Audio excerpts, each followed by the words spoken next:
Hello friends, मेरा नाम है धीरज कुमार और मैं आप सब लोगों का स्वागत करता हूं इस क्लास में। आज का हमारा टॉपिक है, जैसे कि आप लोगों को पता है, ये सीरीज़ चल रही थी 10 पेपर की।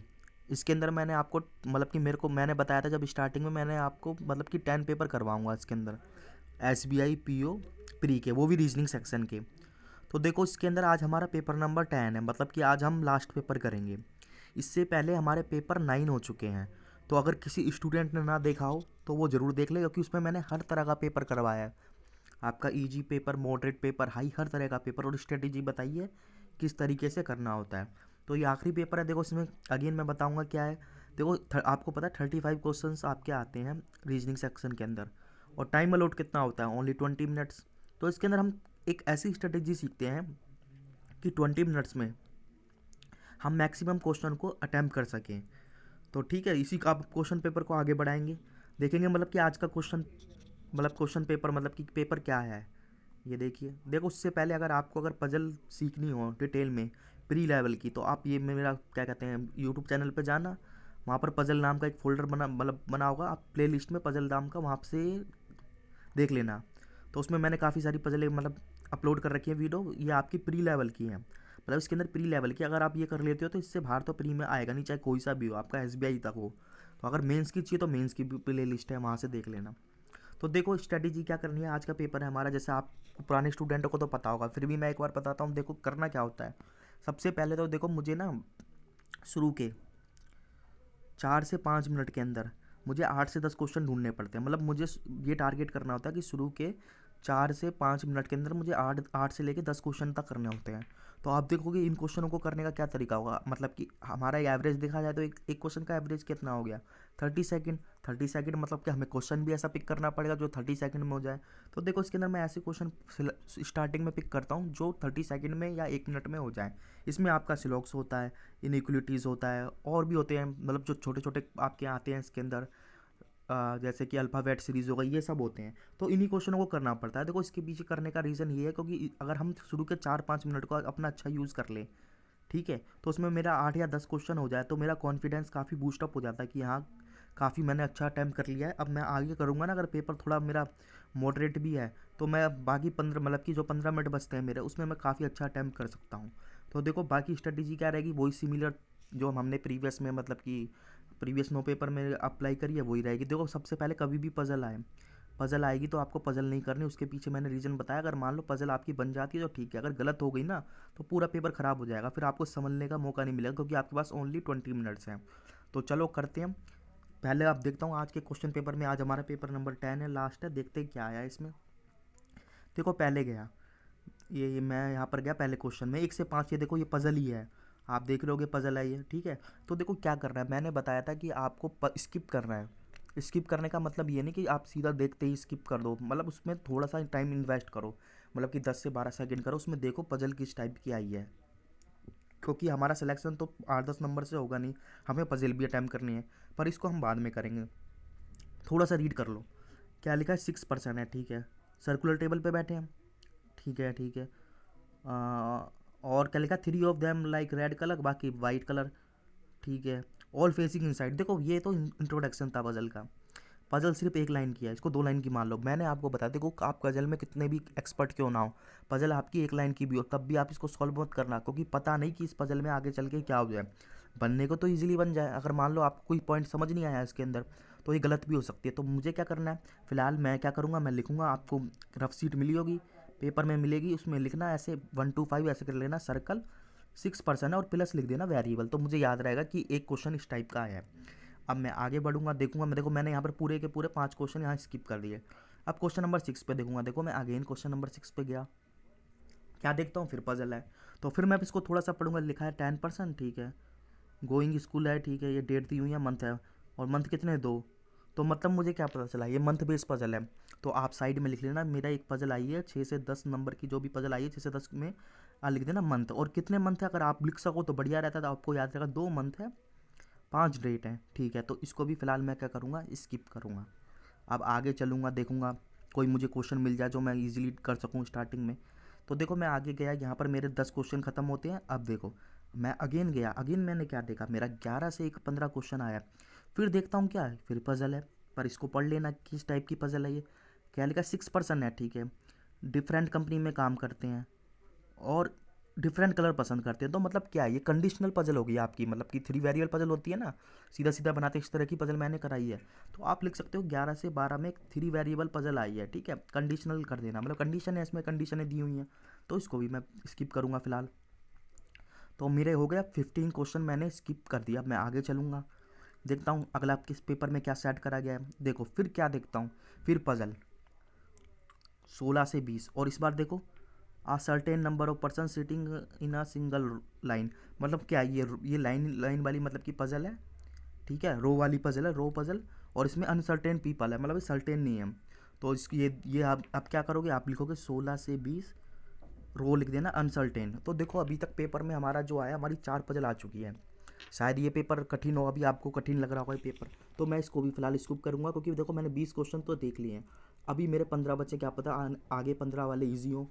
तो देखो अब मैं चलता हूँ आगे, ये मैंने आपके 20 क्वेश्चन पूरे के पूरे स्किप कर दिए। आगे चलता हूँ, अगेन क्या देखता हूँ, अब देखो इसमें मशीन इनपुट आउटपुट पूछा गया है।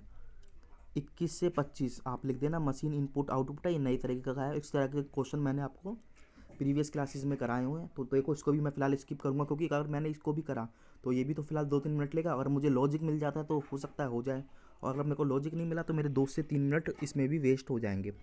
तो 25 क्वेश्चन मैंने स्किप कर दिए। आगे चलता हूँ, ये क्या देखता हूँ, शायद ये कोई छोटा क्वेश्चन है, 3 नंबर का है, मतलब 3 क्वेश्चन है, तो शायद कोई हो। देखा देखा यहाँ पे 6 पीपल सिटिंग अराउंड ट्रायंगल, मतलब क्या है, ये भी पजल आई है।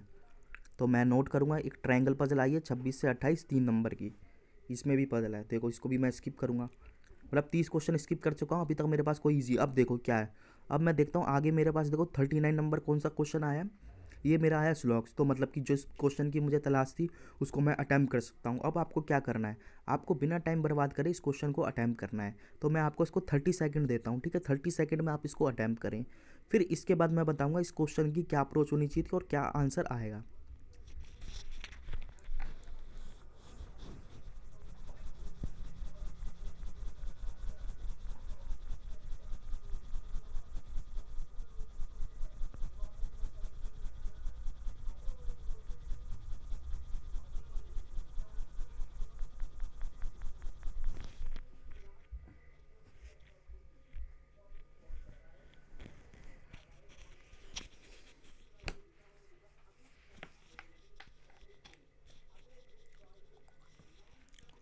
चलो इस क्वेश्चन को अटैम्प्ट करते हैं, क्या बोला गया है। देखो पहले तो हमें स्टेटमेंट पे जाना पड़ता है, ठीक है, और फिर हम कंक्लूजन पे। देखो ये सिलॉक्स के क्वेश्चन है तो उसमें आप टाइम बर्बाद ज़्यादा मत करना, सीधा इसको डायग्राम से बना लेना, क्योंकि डायग्राम पे बनाओगे ना तो उसमें क्लियरिटी एकदम होती है, कि आपको डायग्राम में देखते ही पता चल जाएगा कहाँ आंसर आ रहा है।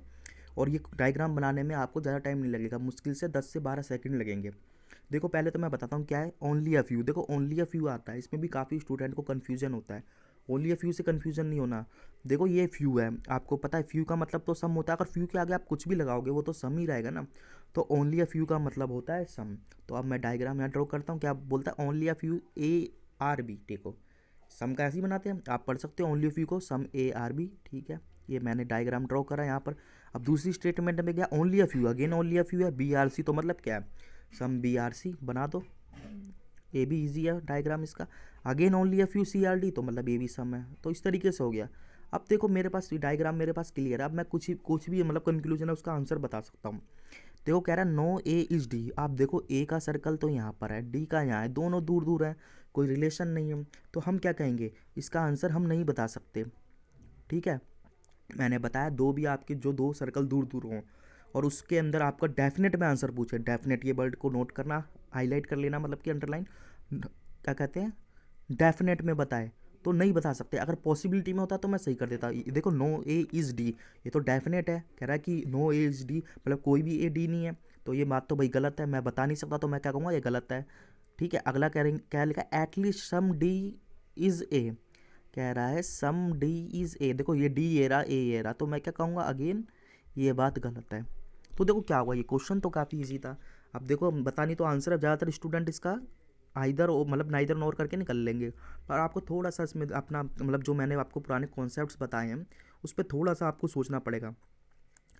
दो क्या कहते हैं सर्कल के बारे में हमें रिलेशन तो नहीं पता, पर हमारा क्या पता आइदर और कंडीशन आ जाए। उसके लिए क्या कंडीशन होती है, एक स्टेटमेंट तो 100% होनी चाहिए, नेगेटिव हो या पॉजिटिव हो। मतलब मतलब 100% वाला कौन सा होता है, एक तो ऑल होता है, एक नो होता है। इसी के बारे में तो 100% पता होता है हमें, मतलब सभी और नो।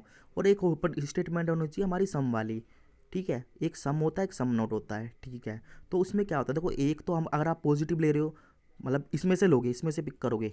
एक अगर पॉजिटिव लिया तो मेरी क्या कहते हैं दूसरी नेगेटिव होनी चाहिए।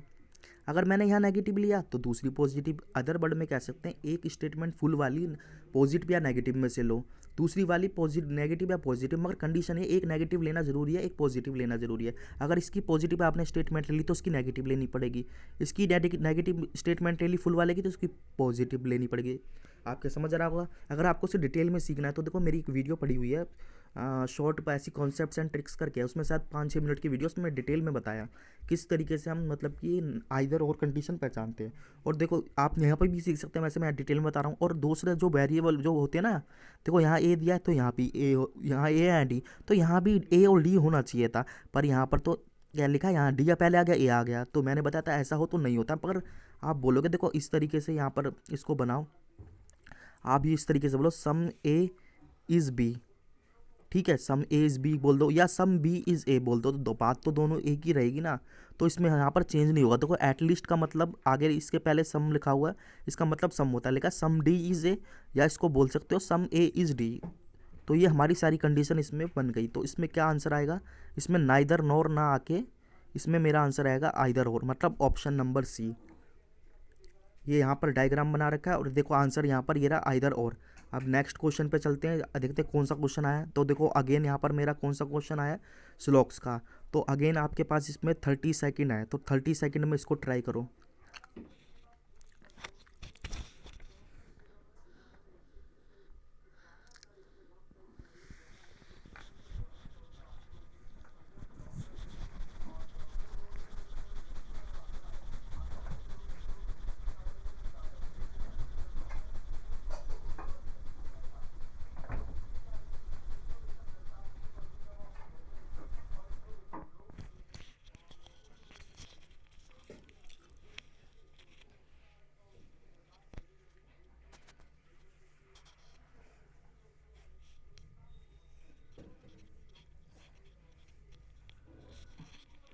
चलो ट्राई करते हैं क्या था क्वेश्चन में। अगेन क्या है, स्लॉक्स है। आप सबसे पहले स्टेटमेंट पे जाना है, इससे डायग्राम बनाना। तो डायग्राम में क्या है, ऑल के आर डी। तो मैंने आपको बताया ऑल के आर डी कैसे बनता है। जिसके बाद लिखा है ऑल के बाद जो आपका जो भी वर्ड लिखा हुआ है तो उसको लिख दो। वर्ड लिखा है या कुछ भी लिखा हुआ है उसको लिखा, तो वो सर्कल हमेशा छोटा होता है। उस छोटे सर्कल को बड़े सर्कल के अंदर ऐसे बना दो, ये जो बाद वाला ये बड़ा सर्कल हो जाएगा। तो इस तरीके से मेरा बन गया ऑल के आर डी। अब है सम डी आर टी। तो देखो सम डी आर टी यहाँ पर आएगा, ये देखो इस तरीके से। डी और टी का ही बारे में पता है हमें, तो सम डी आर टी बन गया। अगला है नो टी इज के। देखो टी तो मेरे पास है, देखो टी भी है यहाँ पर, के भी है, यहीं पर है देखो नो टी इज के। तो देखो ये वाला ये इस तरीके का नो का रिलेशन है, तो मैंने इस तरीके से यहाँ पर बना दिया। देखो दोनों तरफ एरो बनाया, मतलब इन दोनों के बीच में नो का रिलेशन है। अब देखो ये काफ़ी अच्छा क्वेश्चन है। इसके अंदर पहला कंक्लूजन क्या है, सम डी आर नॉट के। तो देखोगे डी, आप डी जाओ, सम डी आर नॉट टी, तो डी जाओगे, डी का सम पार्ट देखो, हाँ ये रहा।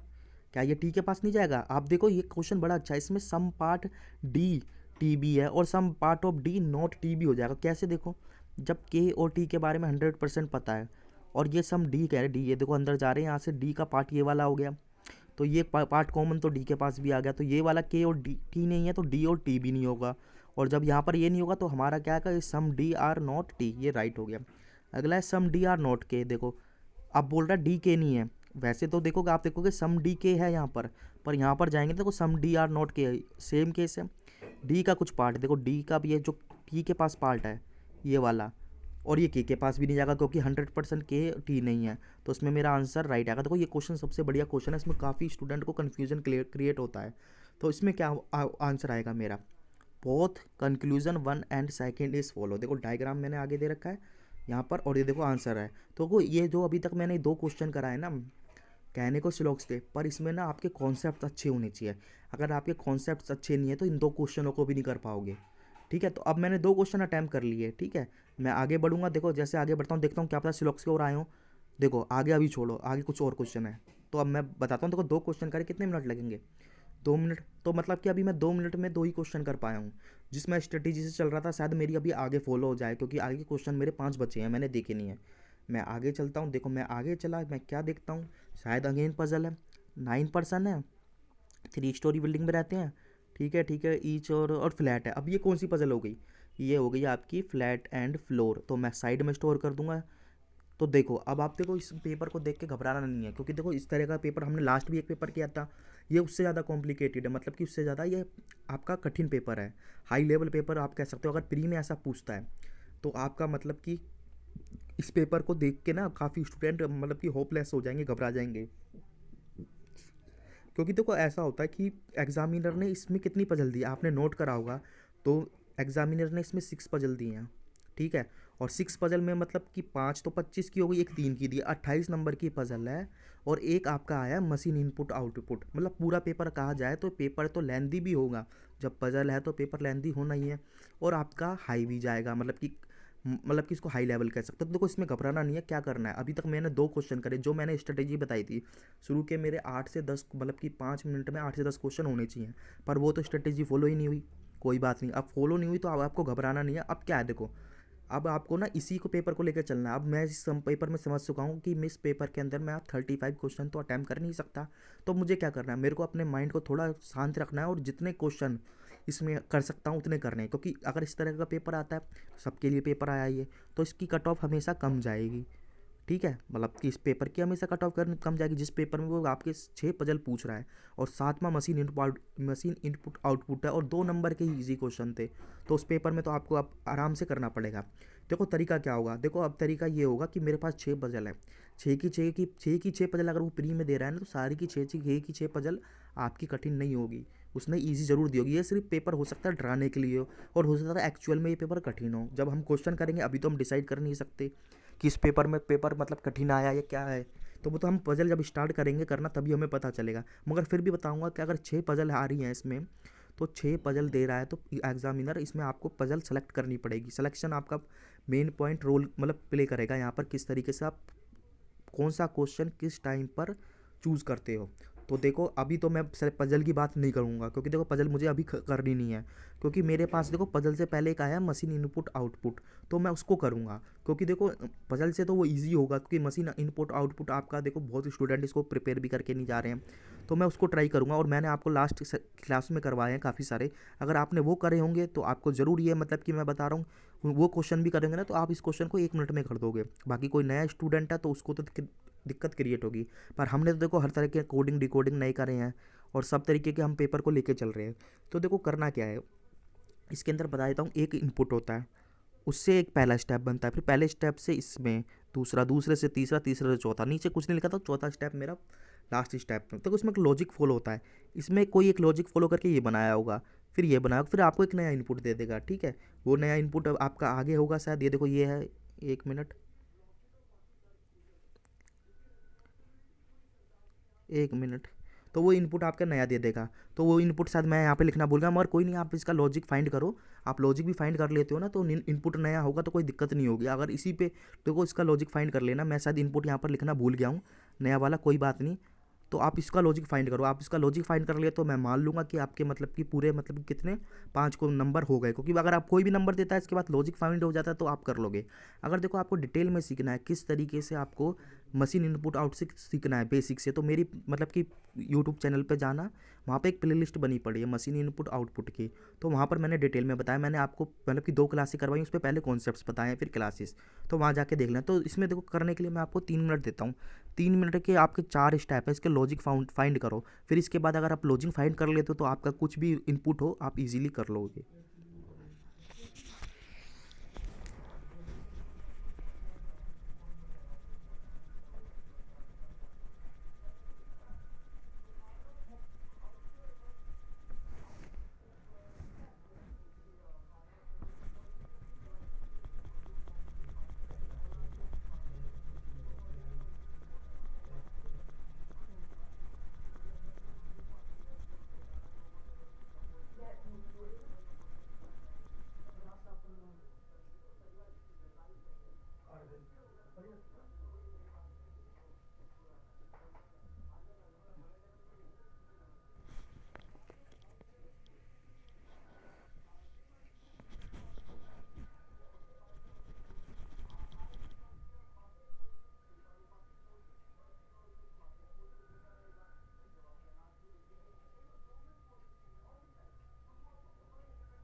चलो इसको करते हैं 3 मिनट। शायद ये क्वेश्चन अगर आपने प्रीवियस क्लास एंड मेरी अटेंड करी होंगी इसकी, मतलब क्वेश्चन पेपर में ही, और आपने अगर यूट्यूब की देखी हुई है, मतलब जो मैंने कॉन्सेप्ट्स कराए हैं, तो आप तो बिल्कुल ही इसको मतलब 30 सेकंड के अंदर कर दोगे। देखो करना क्या होता है, मैं इसका आपको लॉजिक बताता हूँ किस तरीके से आपको देखना होता है। देखो इस इनपुट से फर्स्ट स्टेप बना है, तो मेरा मतलब कि सबसे पहले मुझे इनपुट को ऑब्जर्व करना होता है, देखना होता है। ऑब्जर्वेशन अच्छा होना चाहिए, मतलब नंबर देखो इसके अंदर 14, 18, 34, 38 और 16, मतलब नंबर ज़्यादा बड़े नहीं है। पर इससे मेरा कोई डिसीजन नहीं होता, अगर मान लो नंबर बड़े हैं छोटे कोई मतलब नहीं है। इसके बाद मैं इनपुट देखूंगा, मैंने इनपुट देखा। अब देखो इससे भी ये स्टेप बना है, और आप देखो नंबर सारे इनसे तो छोटे ही हैं। तो देखो मल्टीप्लाई करके, मल्टीप्लाई का मेरा मतलब होता है, आप ये मत कहना कि मैं 0.25 से मल्टीप्लाई कर लूँ, तो वो तो आपका एक तरीके से फिर तो डिवाइड ही हो गया। तो मल्टीप्लाई का मतलब होता है नंबर एकदम बड़े करने हो तो मल्टीप्लाई करना होता है। मतलब ऐसा तो नहीं है कि ये 16 को किसी से मैं मल्टीप्लाई करूँ। मान लो 16 को किससे मल्टीप्लाई करोगे आप, किसी से 200 भी करोगे तो कुछ नहीं आएगा। इसको किससे करोगे, 38 से। देखो एक से करोगे तब भी 38 आएगा। तो मल्टीप्लाई के करके तो कोई है नहीं। हो सकता है इसने डिवाइड का रूल बनाया हो, तो मैंने ये लॉजिक बताया किस तरीके से होता है। देखो डिवाइड भी करोगे, देखो आपका 18 ले लो, या आप सबसे पहले बड़ा नंबर ले लो, ठीक है, बड़े से चेक कर सकते हो या छोटे से। तो 38 को आप आधा करके देखो, 19 है। देखो 19 की कोई आसपास नहीं है। तो इसका लॉजिक बड़ा आसान लॉजिक है। देखो मैं बताता हूँ क्या करा है इसने। देखो हो सकता है इस नंबर से ये बनाए हो, ये कोई भी आगे पीछे हो सकते हैं, मगर मैं मान लेता हूँ 38 के सामने यही है, क्योंकि प्री के सामने दिया है, प्री एग्जाम में दिया है। तो बड़े नंबर से साथ ये बड़ा ही बनाओ, सबसे बड़ा नंबर ये है, उसमें भी बड़ा ये है। तो आपको अज्यूम करना पड़ेगा। तो मैंने लिखा 38 से मुझे 24 बनाना है। किस तरीके से बना सकता हूँ, मल्टीप्लाई से कुछ करूँगा मैं तो नहीं आ रहा, डिवाइड करूँगा तो 19 आ रहा। देखो आपको मैंने ये लॉजिक कई बार बताया है, आप इसको देखो। अगर आप इस नंबर को अच्छी तरह देख पा रहे हो, तो उसके अंदर मेरे को 2 डिजिट नहीं जा रहे हैं, 3 और 8। अगर मैं आपस में डिजिट मल्टीप्लाई करूँ तो शायद ये लॉजिक फिट बैठ जाए। 24 आ रहा है, हाँ ठीक है। अब देखो जैसे ही मेरा ये लॉजिक हो गया, तो इसका मतलब ये लॉजिक हो गया, तो फिक्स नहीं है। शायद ये मैंने अज्यूम करा, शायद ये गलत भी हो सकता, तो क्रॉस वेरीफाई करना है सब में। तो देखो मैं इसके पड़ोस वाले पे जाता हूँ, तो देखो उसमें कितने डिजिट है, 16 में 2, 1 × 6 मल्टीप्लाई आपस में करूँगा करूँगा 1 की इंटू 6 से कितना आएगा, 6, ठीक है। 34 है, 3 × 4 करूँगा 12 है, ये भी ठीक है। 1 × 8 करूँगा क्या आएगा, 8 आएगा। और 1 × 4 करूँगा 4। तो मुझे पहला स्टेप क्या मिला, इसने क्या करा है, इनपुट से फर्स्ट स्टेप बनाने के लिए जितने जो डिजिट हैं नंबर के, उनको आपस में मल्टीप्लाई कर दिया। यहाँ 2 डिजिट है, 2 हो सकते हैं। अगर वो 3 दे 4 दे, वो तो देखो प्री में तो आने के कम चांस है। वैसे तो मशीन इनपुट आउटपुट भी ना आए, पर हम इसको प्रिपेयर कर रहे हैं, क्योंकि अगर हम यहाँ पर देखो प्रिपेयर करते हैं, अगर किसी तरीके से 1% भी आ गया तो हम कर लेंगे, अगर नहीं भी आया तो मेंस में तो आएगा ही। तो हमारी वहाँ के लिए इसके लिए तैयारी सही रहेगी। तो ठीक है। तो देखो अब यहाँ क्या होगा, देखो आपको एक इनपुट दिया होगा, अभी इनपुट नहीं दिया है, वो मैं शायद लिखना भूल गया हूँ। मैं जब इसका मतलब PDF फाइल अपलोड करूँगा ना टेलीग्राम चैनल पे, तो वहाँ पर मैं इसका एक नया इनपुट भी दे दूँगा, उससे आप सॉल्व कर लेना। तो देखो अब क्या करते हैं, अब मैं स्टेप 1 से स्टेप 2 पे जाऊँगा। मतलब ये स्टेप 1 है और इससे 2 बना है। आप अगेन इसके स्टेप 1 को देखो, अब ये मेरे लिए इनपुट हो गया, तो इससे आउटपुट ये बना है। देखो नंबर देखो 4, 8, 12, 24 ये, और नीचे के नंबर को आप देख रहे हो। अगर आपका ऑब्जर्वेशन नंबर का अच्छा है तो देख रहा हूँ मैं नंबर ये आधे आधे हैं, ठीक है। मैं अगेन क्या करूँगा, सबसे बड़े नंबर पे जाऊँगा। तो हो सकता है ये देखो आधा है, हो सकता है आधा, तो क्या डिवाइड बाई 2 कराओ। मैं आगे चेक करूँगा, 6 से 3 हो गया, डिवाइड बाई 2। 12 से 6, 2 डिवाइड बाई, इस ये भी आधा होगा, ये भी है। तो मतलब क्या लॉजिक मिला मुझे लॉजिक मिला फर्स्ट स्टेप से अगर मुझे सेकंड स्टेप बनाना है तो डिवाइड बाई 2। आप क्या करना, इस लॉजिक को लिखना मत, इनपुट होगा उससे पहला स्टेप बना देना तुरंत, स्टेप 2 से मतलब 1 से स्टेप 2। अब मैं स्टेप 3 पे जाता हूँ। अगर देखो स्टेप 3 पे गया तो यहाँ मैं क्या देख रहा हूँ, 4 है, 16 है, 36, 9 है और 9 है। अगर आपको नंबर अच्छी तरह पता है तो ये देखो आप देखते ही बता दो कि ये तो किसी ना किसी के स्क्वायर है। आपको पता है किसके स्क्वायर है, तो हो सकता है इसने स्क्वायर लिया हो। देखो 2 का 4 हो गया, ठीक है, इस नंबर का स्क्वायर ले लिया, यहाँ 4 का 16, 6 का 36, पर यहाँ स्क्वायर स्क्वायर नहीं है। देखो अगर यहाँ पर 12 का करता तो 144 होना चाहिए था, पर आगे भी स्क्वायर है। तो देखो इसमें लॉजिक तो आपका यहाँ पर फेल हो गया कि नंबर का स्क्वायर। पर आप ध्यान से देखो, यहाँ पर 12 से 9 बनाओगे तो 12 से 9 कैसे बना सकते हो। देखो इसने क्या करा होगा, इन डिजिट को आपस में, अगर मैं ये मेरे को पता है कि 3 का है, अगर मैं इसको किसी तरीके से 3 बना दूँ तो 3 कैसे बनेगा, डिजिट को आपस में एडिशन करके। तो मेरा लॉजिक क्या आया, डिजिट को आपस में ऐड करके फिर इसने स्क्वायर लिया। देखो यहाँ पर तो एक डिजिट था तो आप क्या ऐड करोगे तो सिंपल आ गया, पर यहाँ पर डिजिट क्या आते दो, तो डिजिट अब मैं क्या कहूँगा, जब मुझे स्टेप 2 से स्टेप 3 जाना है तो मैं कहूँगा एडिशन, जितने नंबर में मतलब नंबर में डिजिट है उनको ऐड करो फिर उसका स्क्वायर लो, ये लॉजिक है। अब मैं आगे चलता हूँ, मेरा लास्ट स्टेप है, ये देखता हूँ क्या है। देखो सेम नंबर दे दिया, पर देखो इधर तो 5 आ गया, इधर 3, मतलब ये छोटे, ये तो सेम नंबर है। तो ये क्या लॉजिक हो सकता है, देखो इस तरीके का लॉजिक भी बताया। ये नंबर सेम है, ये सेम है, ठीक है, ये भी सेम है। मतलब अब देखो 36 ले लो बड़ा नंबर, 36 से 3 कैसे बन सकता है, या तो किसी से डिवाइड करो, डिवाइड किससे करोगे, क्या किससे करोगे, 12 से करोगे, 12 से करके चलो आ जाएगा, पर यहाँ तो 1 से डिवाइड करना पड़ेगा, यहाँ से 1, यहाँ से 1, तो ये कोई लॉजिक नहीं है। और 16 को करके 5 बनाओगे तो कोई लॉजिक आएगा ही नहीं, क्योंकि आपका डेसिमल में आएगा। तो इसको, इसका भी लॉजिक बड़ा अच्छा है। इसने क्या करा है, 36 से मुझे 3 बनाना है। देखो जैसे हमने डिजिट ऐड करे थे, वो क्या करता है, कभी कभार डिजिट का डिफरेंस ले लेता है, यानी कि बड़े डिजिट में से छोटा डिजिट माइनस कर देता है, तो आपका नंबर आ जाता है। देखो आ गया, 6 में से 3 माइनस करोगे कितना आएगा, 3। यहाँ पर क्रॉस वेरीफाई कर लेते हैं, 16 में है, 16 में कितने डिजिट हैं, 1 और 6। बड़ा डिजिट कौन सा है, 6, छोटा है कौन सा है, 1। तो 1, 6 में से 1 करोगे 5। तो अब मैं क्या कहूँगा, जब मुझे स्टेप 3 से स्टेप 4 पे जाना है तो मैं क्या करूँगा, जो नंबर है उनके डिजिट का डिफरेंस ले लूँगा। डिफरेंस का मतलब यही होता है आप बड़े में से छोटा माइनस कर देना। तो देखो इस तरीके से ये लॉजिक अगर आपने फाइंड करा होगा, ये बहुत ईजी क्वेश्चन है, ठीक है। मशीन इनपुट आपका प्री में पूछ रहा है तो बहुत ईजी है, तो इस पर 5 क्वेश्चन पूछेगा, ठीक है। लॉजिक फाइंड करने के लिए देखो कोई अगर एवरेज स्टूडेंट पे जिसने आपका मशीन इनपुट 1-2 बार पढ़ा है, ठीक है, वो भी इस क्वेश्चन को 2-3 मिनट में कर लेगा, ठीक है। हम 3 मिनट मान लेते, कोई एवरेज स्टूडेंट इसको 3 मिनट कर लेगा। अब देखो इसके क्वेश्चन किस तरीके के होते हैं, मैं क्वेश्चन बता देता हूँ सीधा, ठीक है। क्वेश्चन पे चलते हैं। देखो ये इस तरीके से आपको दिया होगा, ठीक है, जो भी दिया होगा आप क्वेश्चन पर ध्यान दो। देखो लिखा है which of the following number second from left in step 2, इसको ध्यान से पकड़ना। कह रहा है कौन सा नंबर है second from left in step 2, मतलब स्टेप 2 की बात कर रहा है, तो मैं सबसे पहले स्टेप 2 पे जाऊंगा। ये देखो मैंने इसको अंडरलाइन करा। और सेकंड फ्रॉम लेफ्ट, लेफ्ट इधर से ही होता है, देखो लेफ्ट हैंड साइड आपका आता है, इधर है पहला लेफ्ट दूसरा लेफ्ट, तो सेकंड फ्रॉम लेफ्ट नंबर कौन सा है, आपका नंबर है 4, यानी कि ऑप्शन नंबर डी में आ रहा है, ये आंसर है। देखो आगे चलता हूँ क्या बोल रहा है, which of the following is the third from right in third from left, ये ध्यान देना पढ़ते समय, थर्ड फ्रॉम लेफ्ट है in third step. Third step में जाऊंगा अगेन, थर्ड लेफ्ट, यहाँ से लेफ्ट हैंड साइड होता है 1 2, 36 आना चाहिए, 36 ऑप्शन में ये रहा, ऑप्शन नंबर सी में।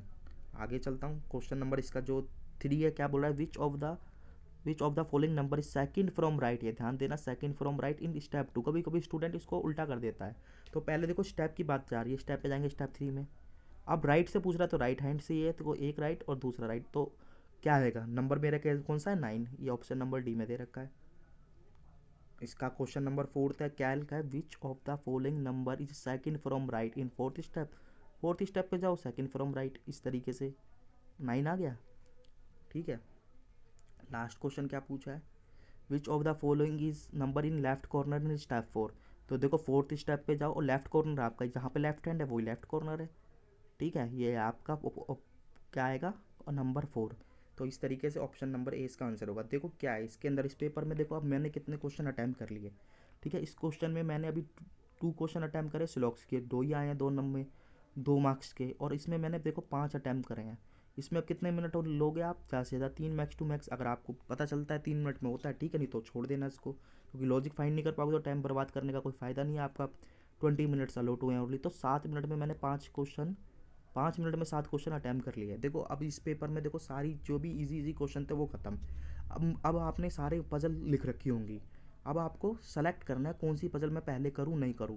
और देखो आपके पेपर के सामने पजल होंगी, देखो पहली नंबर पे पजल कौन सी आई थी, आप देखो अपनी सीट पर। अब मैं ना क्या करूँगा, पजल में से सेलेक्ट करूँगा कि मेरे को कौन सी पजल पहले करनी चाहिए। वो कैसे सेलेक्ट करता हूँ मैं यहाँ पर बताऊँगा। देखो पहली पजल कौन सी थी, मैंने देखा पहली पजल मेरी थी सर्कल की, यही आई थी। मेंबर भी पता होने चाहिए आपको, उसी से डिसाइड करोगे 6। पर उसके साथ एक वेरिएबल था। ठीक है चलो, वेरिएबल था, शायद ये कठिन होगी। आगे चलता हूँ। एक मेरी पजल आई थी मेरी 6 से 10 नंबर में, मतलब कि 6 से, हाँ, मंथ वाली आई थी। 5 डेट थी, 2 मंथ थे। इसमें वेरिएबल नहीं है।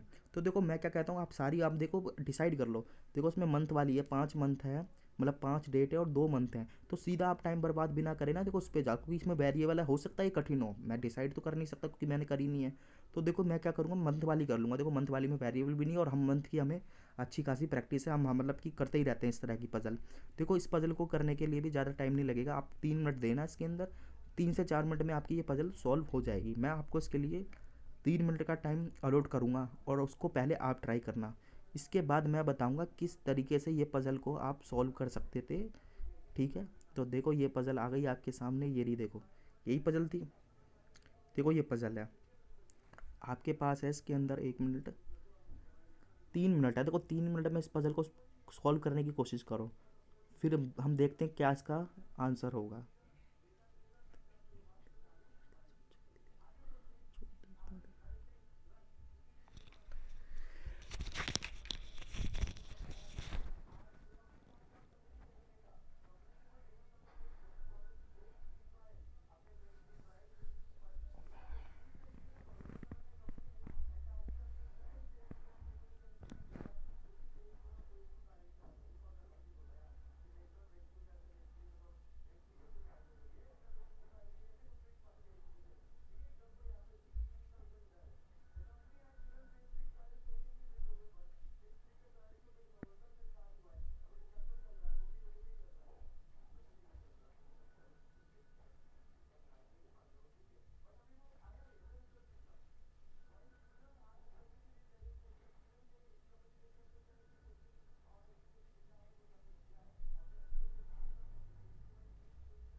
चलो 3 मिनट पूरे होते हैं, देखते हैं इसका क्या आंसर होना चाहिए। देखो पजल करने के लिए बेस्ट तरीका क्या होता है, आप अगर चाहो तो जो स्टार्टिंग में मैंने बताया था 100+ पजल की सीरीज चल रही है, वहाँ आप जाके उसको ज्वाइन कर लेना, देख लेना। वहाँ पर मतलब अप्रोक्स 30 से ज़्यादा क्लासें हो चुकी हैं।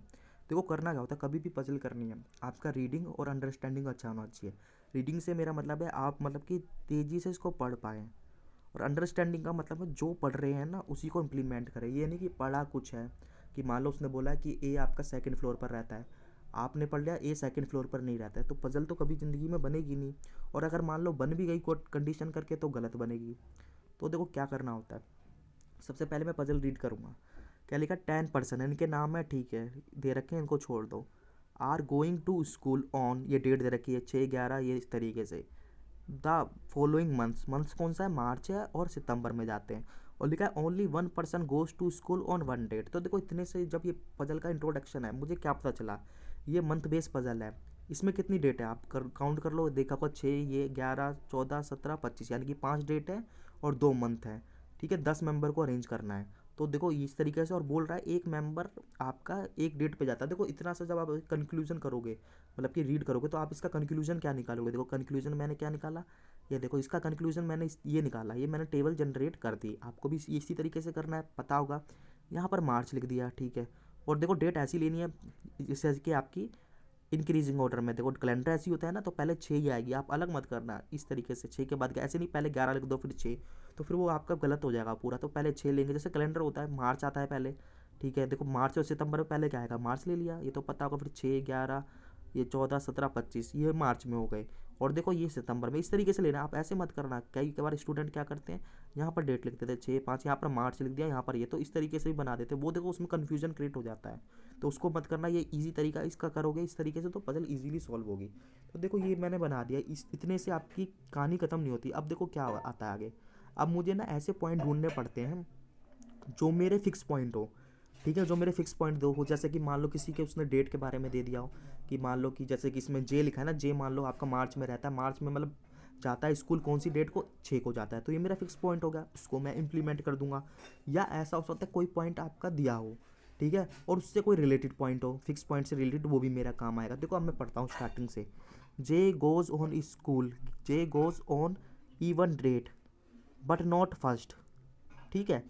तो देखो अभी मेरे इसमें इतना पढ़ने से क्या पता चला, जे इवन डेट पे जाता है। आपको इवन और ओड पता होने चाहिए। देखो इवन नंबर वो होता है जो 2 से पूरा पूरा डिविजिबल हो जाता है, और ओड वो होता है जो 2 से तो डिविजिबल हो जाएगा पर वो डेसिमल में आता है, मतलब पूरी तरीके से डिविजिबल भी नहीं है।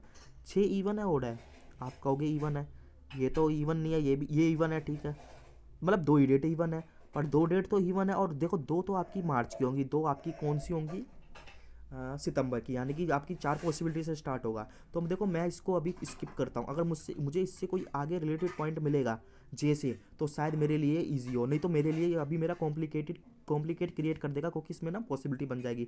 अगर मान लो जे में इसने बोल दिया, ये फिक्स पॉइंट भी नहीं है, मतलब कि एकदम स्पेसिफिक नहीं है, पर इसमें 4 पॉसिबिलिटी में फिक्स बोला है, और आगे मैं देखूंगा इससे रिलेटेड पॉइंट है तो इंप्लीमेंट करूँगा, नहीं तो मैं इसको छोड़ दूंगा। मैं आगे गया, C goes to school on March and the date of C and J is same. देखो ये पॉइंट जैसे ही आया ना, तो मेरा पूरा क्वेश्चन सॉल्व हो जाएगा, क्योंकि देखो सी और जे, ये देखो मैं पहले आपको बताता हूँ इसका कहने का मतलब क्या है। C goes to school on March, मतलब सी तो मार्च में जाएगा जब, ठीक है, और सी और जे सेम डेट में जाएंगे। देखो जब सी मार्च में जा रहा है तो जे तो मार्च में जाएगा नहीं, और सेम डेट तो एक ही होगी, तो इसमें 2 ही मतलब कि एक ही पॉसिबिलिटी से ख़त्म हो जाएगा। तो देखो मैंने आपको पूरी पॉसिबिलिटी से ये क्वेश्चन बताया ताकि आपको कन्फ्यूजन कभी क्रिएट ना हो। ये मैंने आपको समझाने के लिए आगे बनाया, जो भी करा होगा मैं पूरी पॉसिबिलिटी लूँगा। देखो ये देखो क्या बोल रहा है, इसको जरा देखना, J goes school on even date but not first, मतलब जे जा रहा है इवन डेट पर, यानी कि 6 को जाएगा, ठीक है, और आपका 14 को जाएगा। ये मैं सर्कल बना रहा हूँ ना, 6 को जाएगा और 14 को, तो यही तो इवन डेट है 4, तो इन 4 जगह जाएगा। पर पूरा पूरा पढ़ो, J goes on school even date but not first, मतलब पहले नहीं जा रहा, तो ये तो मार्च में देखो पहले ही हो गया ना, ये पहला पर्सन हो गया, तो इधर नहीं जा रहा, 3 जगह जाएगा, तो आप इधर जे लिख देना, क्योंकि आपको आगे नहीं पता, तो ये मैंने समझाने के लिए लिखा। देखो मैं यहाँ पर आगे चलता हूँ, देखो मैंने 3 पॉसिबिलिटी से स्टार्ट करा, देखो एक जे यहाँ लिख दिया, एक यहाँ, एक यहाँ, ठीक है। अब देखो मैं क्या पढ़ता हूँ, देखो सी से रिलेटेड मेरा आगे पॉइंट था, क्या था, C goes to school on March, मतलब अब मेरे को पता चल गया सी मेरा कहीं पर भी आएगा ना, मार्च में ही आएगा, ठीक है, सी मार्च में ही आएगा। और लिखा and the date of C and J is same, देखो ये पॉइंट इंप्लीमेंट कर सकते हैं। देखो मैंने यहाँ पर ऑरेंज से हाईलाइट करा, देखो क्या लिखा था, सी मार्च में जा रहा है, देखो, और सेम देखो मैं दोबारा पढ़ता हूँ, सी गोज स्कूल ऑन मार्च, ठीक है, यानी कि सी इधर ही जाएगा, ये मैंने बताया। और and the date of C and J same, मतलब जिस डेट पे जे जा रहा है उस पर सी जाएगा। देखो यहाँ पर जे कहाँ पे जा रहा है, पहली पॉसिबिलिटी में जे जा रहा है आपका 14 पे, तो सी भी इधर ही जाना चाहिए। सेम डेट लोगे, मगर इसने बोला था एक पर्सन एक ही डेट पे जाता है, तो ऐसा तो हो नहीं सकता, मार्च में 14 तो एक ही बार है। और देखो ये गलत हो गई बात, तो इस ये कंडीशन कभी बन नहीं पाएगी, तो ये पॉसिबिलिटी एलिमिनेट हो गई। ठीक है, ये समझ आया होगा, क्योंकि एक डेट पर एक जा रहा था, तो देखो ओवरलैप हो जाएंगे, मतलब एक के ऊपर एक तो जा नहीं सकते, 10 लोग हैं, 10 दिन अलग अलग जा रहे हैं। अब देखो ये दूसरी पॉसिबिलिटी मैं आता हूँ, जे कहाँ पे जा रहा है, जे कौन से महीने में जा रहा है आपका, सितंबर में, और कितनी तारीख को जा रहा है, 6 को, तो सी भी कब जाएगा, देखो लिखा ना सी और जे की डेट सेम है, आप जाओ सी और जे की डेट देखो यहाँ पर, यहाँ जाएगा, और बोला था सी और जे, सी जा रहा है मार्च में, तो ठीक है, यहाँ जे कितने पे जा रहा है 14 पे, तो सी भी कितने पे जाएगा 14 पे, तो 14 यहाँ पर आ जाएगा। देखो अब ये कंडीशन हमारी पूरी, ये लाइन हमारी जो थी, ये कंडीशन हमने फुलफिल कर दी, बस ये पॉसिबिलिटी हमारी कट गई। देखो इसको मैंने हटा दिया होगा, ये देखो रेड से हाईलाइट करा, यहाँ पर मैंने, आप देख सकते हो क्लियर किस तरीके से करा, मैंने आपको प्रीवियस स्लाइड में समझा दिया। अब देखो मैं क्या करूँगा, अब मेरे पास सी आ गया, जे आ गया, या तो मुझे फिक्स पॉइंट मिल जाए कोई जो फिक्स हो, जैसे कि मान लो कि इसमें बोल देता कि ए आपका 11 को जाता, तो मैं इंप्लीमेंट कर दूंगा 11 सितंबर को, कोई दिक्कत नहीं है। पर अगर मेरे को सी जे से अगर पहले ही कोई पॉइंट मिल जाए, तो मेरे लिए पजल बनाना थोड़ी सी ईजी हो जाएगा, क्योंकि देखो उसमें पॉसिबिलिटी कम आएंगी। देखो क्या लिखा है, only 3% goes school between C and A, तो देखो ए है यहाँ पर नहीं है, मगर सी तो है। जब मेरे पास सी है तो मैं इंप्लीमेंट कर सकता हूँ, तो मैं इस पॉइंट को ले लूँगा, ये मेरा काम का पॉइंट है। देखो मैंने कहाँ से हाईलाइट करा है, इसको ग्रीन से हाईलाइट करा है। दोबारा पढ़ते हैं, 3% goes between the school C and A, तो सी देखो, अब देखो दो पॉसिबिलिटी बची हैं, एक मैंने हटा दी, तो इन्हीं से चलना है। देखो सी ये है, और इनके बीच में सी ए के बीच में 3 जाएंगे, देखो ऊपर तो जा नहीं सकते क्योंकि आपके नंबर ही कम पड़ जाएंगे, डेट मतलब कि टेबल ही खत्म हो जाएगी, तो नीचे ही आएगा फिक्स है, 1 2 3, ए इधर आएगा, 3 थे ना शायद, हाँ 3 ही थे। अब देखो सी है, ऊपर जाओ, देखो एक यहाँ पर आना चाहिए, दूसरा यहाँ आना चाहिए, तीसरा यहाँ आना चाहिए, मगर देखो आपके मैम यहाँ पर डेट ही कम पड़ गई, तो मतलब कि ऊपर तो कभी आ नहीं सकता किसी भी हाल में, नीचे ही आएगा। 1 2 3, तो ए यहाँ आएगा, तो पहली पॉसिबिलिटी में ए 25 मार्च को आएगा, दूसरी में कहाँ पर आएगा 11 सितंबर को, तो यही मैंने इंप्लीमेंट करा। और देखो यहाँ पर मैंने इंप्लीमेंट क्या करा है, ये आ गया, मैंने आपको प्रीवियस स्लाइड में समझा दिया। अब क्या करूँगा, देखो सी जी ए से ही मुझे रिलेटेड पॉइंट मिल जाता है तो ठीक है, नहीं तो फिर देखते हैं क्या करना है। देखो number of person goes before C is equal to number of person goes to school after H. यहाँ पर देखो सी है कहीं, यहाँ देखो सी है, तो मैं इसको इंप्लीमेंट कर सकता हूँ। अब इस लाइन का मैं मतलब समझाऊंगा, देखो आगे चलते हैं, क्या ऑरेंज से मैंने यहाँ पर हाईलाइट करा है, इसका मतलब है number of person to goes, number of person to goes to school before C, ऐसे करेंगे, जितने पर्सन सी से पहले जाते हैं इज इक्वल टू, वो बराबर है number of school, number of person goes to school after H. यही कंडीशन बनी इस लाइन का, इतनी बड़ी लाइन का हमने ये मतलब निकाल लिया कि जितने सी से पहले स्कूल जाते हैं उतने ही एच से पहले। देखो सी है मेरे पास, पहली पॉसिबिलिटी में सी है, सी से पहले कितने पर्सन स्कूल जा रहे हैं, कहेंगे कोई भी नहीं, क्योंकि ये फर्स्ट पे है, तो एच के बाद कितने जाएंगे, कोई नहीं जाएगा, तो एच यहाँ पर आएगा इस वाली पॉसिबिलिटी में 25 सितंबर को। अब देखो दूसरी पॉसिबिलिटी में जाता हूँ, सी से पहले कितने स्कूल जा रहे हैं, 1 और 2 ही तो जा रहे हैं, 2 ही डेट है, तो एच के बाद भी कितने जाएंगे, 2 जाएंगे, तो देखो 1 2 और एच यहाँ आना चाहिए, पर यहाँ पर तो ऑलरेडी जे बैठा है, तो ये एक दूसरे के ऊपर तो आ नहीं सकते, क्योंकि एक पर्सन एक ही डेट को जा रहा है, तो ये वाली पॉसिबिलिटी खत्म। अब मेरी यही पॉसिबिलिटी बची है, ये देखो आगे, ये देखो मैंने इसको रेड से हाईलाइट कर दिया ताकि बता दिया ये एक पॉसिबिलिटी खत्म, और यहाँ पर एच मैंने क्या कर दिया, इंप्लीमेंट कर दिया। अब मेरे पास क्या आ गया, सी ए जे और एच आ गया। अब इससे रिलेटेड मुझे पॉइंट ढूंढने हैं, या मुझे कोई फिक्स पॉइंट मिल जाए। आगे मैं गया, ई गोज स्कूल ऑन 70 मार्च। अब देखो ई तो कोई है नहीं, मैंने बताया इससे रिलेटेड पॉइंट मिल जाए, तो देखो इससे रिलेटेड नहीं है, पर ये पॉइंट तो फिक्स है ना, मैंने बोला था या तो रिलेटेड मिले या फिक्स मिले। ई गोज स्कूल ऑन 17 मार्च, देखो 17 मार्च है ये रहा, तो आप यहाँ पर सीधा फिक्स पॉइंट है, तो ई को इम्प्लीमेंट करो। ठीक है, तो हम इसको इम्प्लीमेंट तो कर सकते हैं ना, फिक्स पॉइंट है। ये देखो यहाँ पर मैंने इसको ग्रीन से हाईलाइट करा, और ये देखो ई मैंने यहाँ पर प्लेस कर दिया। अब मैं आगे जाऊँगा, देखूंगा इन जो मेरे मेंबर आए हैं इन्हीं से कोई रिलेटेड पॉइंट मिल जाए तो सही है, नहीं तो फिक्स मिल जाए। देखो कल का, more than 6 person goes to school between H and B. देखो क्या कहने का मतलब है ये, देखो उसको पहले देखो, एच तो है यहाँ पर, बी नहीं है, तो देखता हूँ मैं इसको इंप्लीमेंट कर सकता हूँ नहीं कर सकता हूँ। देखो अगर पॉसिबिलिटी ज़्यादा होगी तो मैं इसको इंप्लीमेंट नहीं करूँगा, अगर पॉसिबिलिटी कम होगी तो मैं इसको इंप्लीमेंट करूँगा। देखो क्या लिखा है, मोर देन 6, पहले तो आपको मोर देन का मतलब पता चलना चाहिए, और उसके आगे लिखा, तो मोर देन का मतलब क्या होता है, उससे ज़्यादा, और उसके आगे क्या लिखा, मोर देन 6, मोर देन 6 का मतलब है 6 से ज़्यादा, 6 नहीं है, 6 से ज़्यादा कितने होंगे, 6 से ज़्यादा होंगे मेरे 7 8, और इस तरीके से चलते रहेंगे, पर हमारे को जितनी रिक्वायरमेंट है टेबल में हम उतने लेंगे। तो मोर देन 6 का मतलब है more than 6% goes school between H and B, तो मतलब कि आपके 6 7 तो मिनिमम इसके अंदर, और मैक्सिमम कितने भी हो सकते हैं, इनफाइनाइट तक है। ठीक है। तो अब मैं देखूंगा एच है मेरा, इसके बीच में मिनिमम कितने करने पड़ेंगे, 7 करने पड़ेंगे, चेन क्योंकि लिखा है मोर देन 7, मोर देन मतलब मोर देन 6 का मतलब है 7 मिनिमम होने चाहिए। देखो मैं 7 मिनिमम करके देखता हूँ, 1 2 3 4 5 6 7। तो मेरा क्या कहते हैं, बी था ना शायद, बी था, बी यहाँ आना चाहिए मोर देन 7, और बी यहाँ पर भी आ सकता है, दो जगह आ सकता है बी, क्योंकि मोर देन 7 था। देखो 7 तो यहाँ पर आ गया, हो सकता है 8 भी हो, पर यहाँ देखो आप यहाँ पर दो दो जगह पर आपको बी आ सकता है। अगर देखो यहाँ पर सी नहीं लिखा रहता तो दो पॉसिबिलिटी बनती, पर यहाँ पर देखो ऑलरेडी सी बैठा है, तो बी आप कैसे लोगे, क्योंकि एक पर्सन एक दिन ही जाता है। तो मैं क्या करूँगा, यहाँ पर तो बी कभी आएगा नहीं, तो बी की जगह एक कहाँ बची है, ए से तरह, तो फिक्स, ये मेरा पॉइंट भी फिक्स हो गया कि बी आपका 11 मार्च को आएगा। देखो ये पॉइंट मैं अब इंप्लीमेंट कर सकता हूँ, शायद मैंने यही करा। देखो इसको मैंने हाईलाइट करा किससे, आपका ऑरेंज से, और देखो ये मैंने बी कर दिया। अब देखो मेरे पास एक लाइन बची है, एक ही लाइन बची है शायद, एक दो, अगर इनको इंप्लीमेंट कर देता हूँ पजल बन जाएगी। देखो क्या लिखा है, D goes immediately after F and goes immediately before I. अब आप देखो यहाँ पर डी है कहीं, नहीं है, एफ है नहीं है, आई है नहीं, तो आप कहोगे तो इस पॉइंट को हम इम्प्लीमेंट करें ना करें।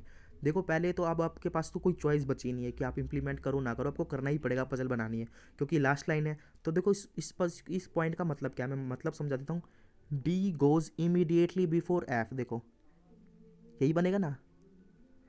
मैंने आपको कई बार बताया, देखो बिफोर का मतलब होता है उससे पहले, तो डी मतलब कि डी गोज बिफोर एफ, तो पहले गया होगा। पर देखो जहाँ इमीडिएटली वर्ड आ जाता है तो मतलब ये पड़ोस में ही आएंगे, एकदम तुरंत पहले जाएगा, ठीक है। और एंड बोला, देखो एंड आपका डी के बारे में बोला, एफ के बारे में। आपको मैंने कई बार बताया एंड का मतलब होता है ये फर्स्ट पर्सन है, यानी कि डी के बारे में बता रहा है, यानी डी से रिलेटेड है। एंड को हटा के आप डी भी लिख सकते हो, यहाँ पर लिख सकते हो, पढ़ोगे ऐसे, D goes immediately after I. अब देखो इमीडिएटली आफ्टर आई,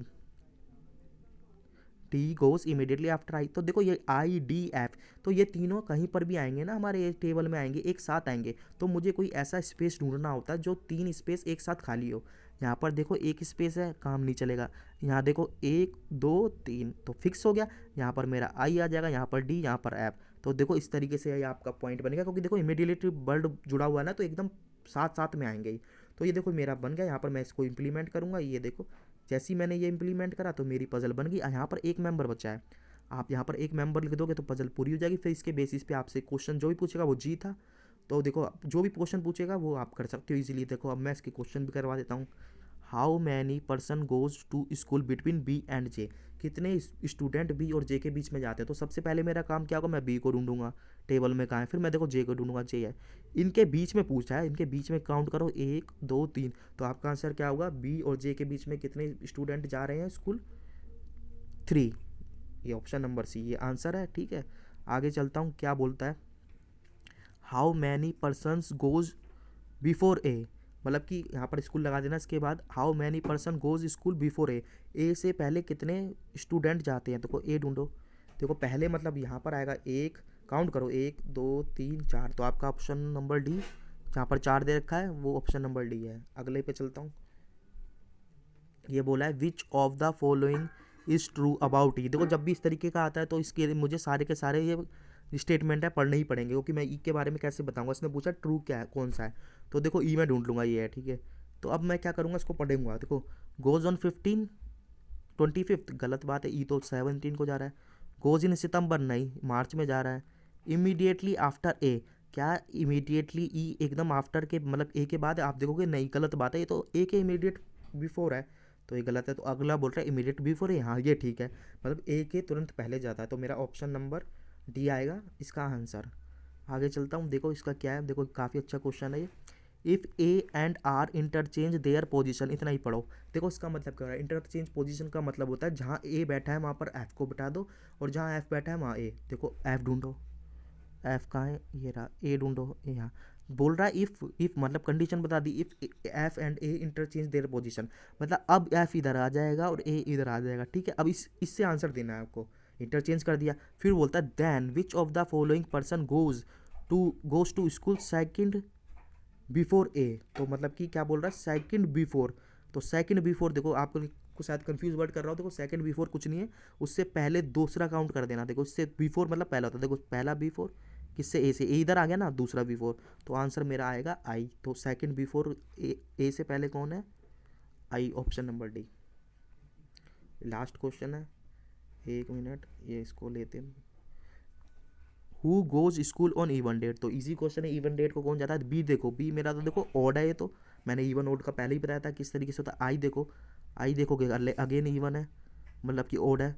ए देखोगे, ए कहाँ है, ए ये रहा 25, ये क्या है, ओड है इवन है, ये कहोगे ये ओड है, 25 ओड होता है। ई देखो, ई कहाँ पर है, ई ये रहा, ई कहाँ है, देखो ई ओड है। तो देखो इसमें सारे के सारे ओड पे जा रहे हैं, पर इसने पूछा इवन पे कौन जा रहा है, और ऑप्शन में है नहीं, और नन ऑफ द अबो है, तो मेरा आंसर क्या आएगा, नन ऑफ द अबो।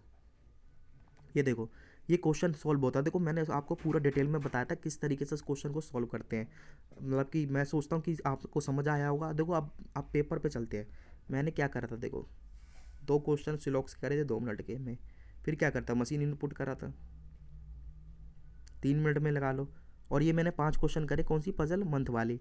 तो देखो आप मान लो उसमें 4 मिनट लग गए होंगे, तो देखो कितने क्वेश्चन हो गए, 12 क्वेश्चन हो गए, और कितने मिनट हो गए, 6 7 8 9, 9 ही हुए ना। तो देखो 9 मिनट में हमने 12 क्वेश्चन कर लिए, क्योंकि देखो ये पेपर थोड़ा आपका ऐसा ही है, इसमें ये कम अटैम्प्ट भी होंगे। देखो 12 मिनट में 9, मतलब 9 मिनट में 12 कर लिए। अब भी मेरे पास 11 मिनट है, अगर देखो मैं 11 मिनट का सही तरीके से यूज़ कर लूँ, मतलब मेरा सिलेक्शन तरीका सही हो, पजल को चूज़ करने का तरीका सही हो, तो मैं शायद इसको 12 को 22 भी बना दूँ। अगर इसमें 22 भी कर लेते तो बहुत बड़ा अच्छा, मतलब कि अटैम्प्ट, और ज़्यादा भी हो सकते हैं, ऐसी बात नहीं है, ज़्यादा भी कर सकते हैं इस पेपर में। देखो अब मैं क्या करूँगा, अब देखो मैंने जो पजल कर ली 6 से 10 नंबर मैं उसको काट दूंगा। अब देखो आपके सामने पजल रखी होंगी, अगेन पजल पे जाना, देखना है कि कौन कौन सी पजल आई है। देखो पहली पजल मेरी आई थी सर्कल वाली, ठीक है, उसमें देखो 6 ही मेंबर थे और वेरिएबल थे, ठीक है। अभी आगे चलता हूँ, जो दूसरी पजल आई थी मेरी, देखो एक आई थी 3 वेरिएबल पजल, कंडीशनल पजल है, मतलब कि उसमें नाम दिए थे और अलग अलग ऑफिस में काम कर रहे थे और कुछ और कंडीशन थी। तो वो देखो वो भी आपकी पजल इजी होती है, इसमें भी आप देखोगे कर सकते हो।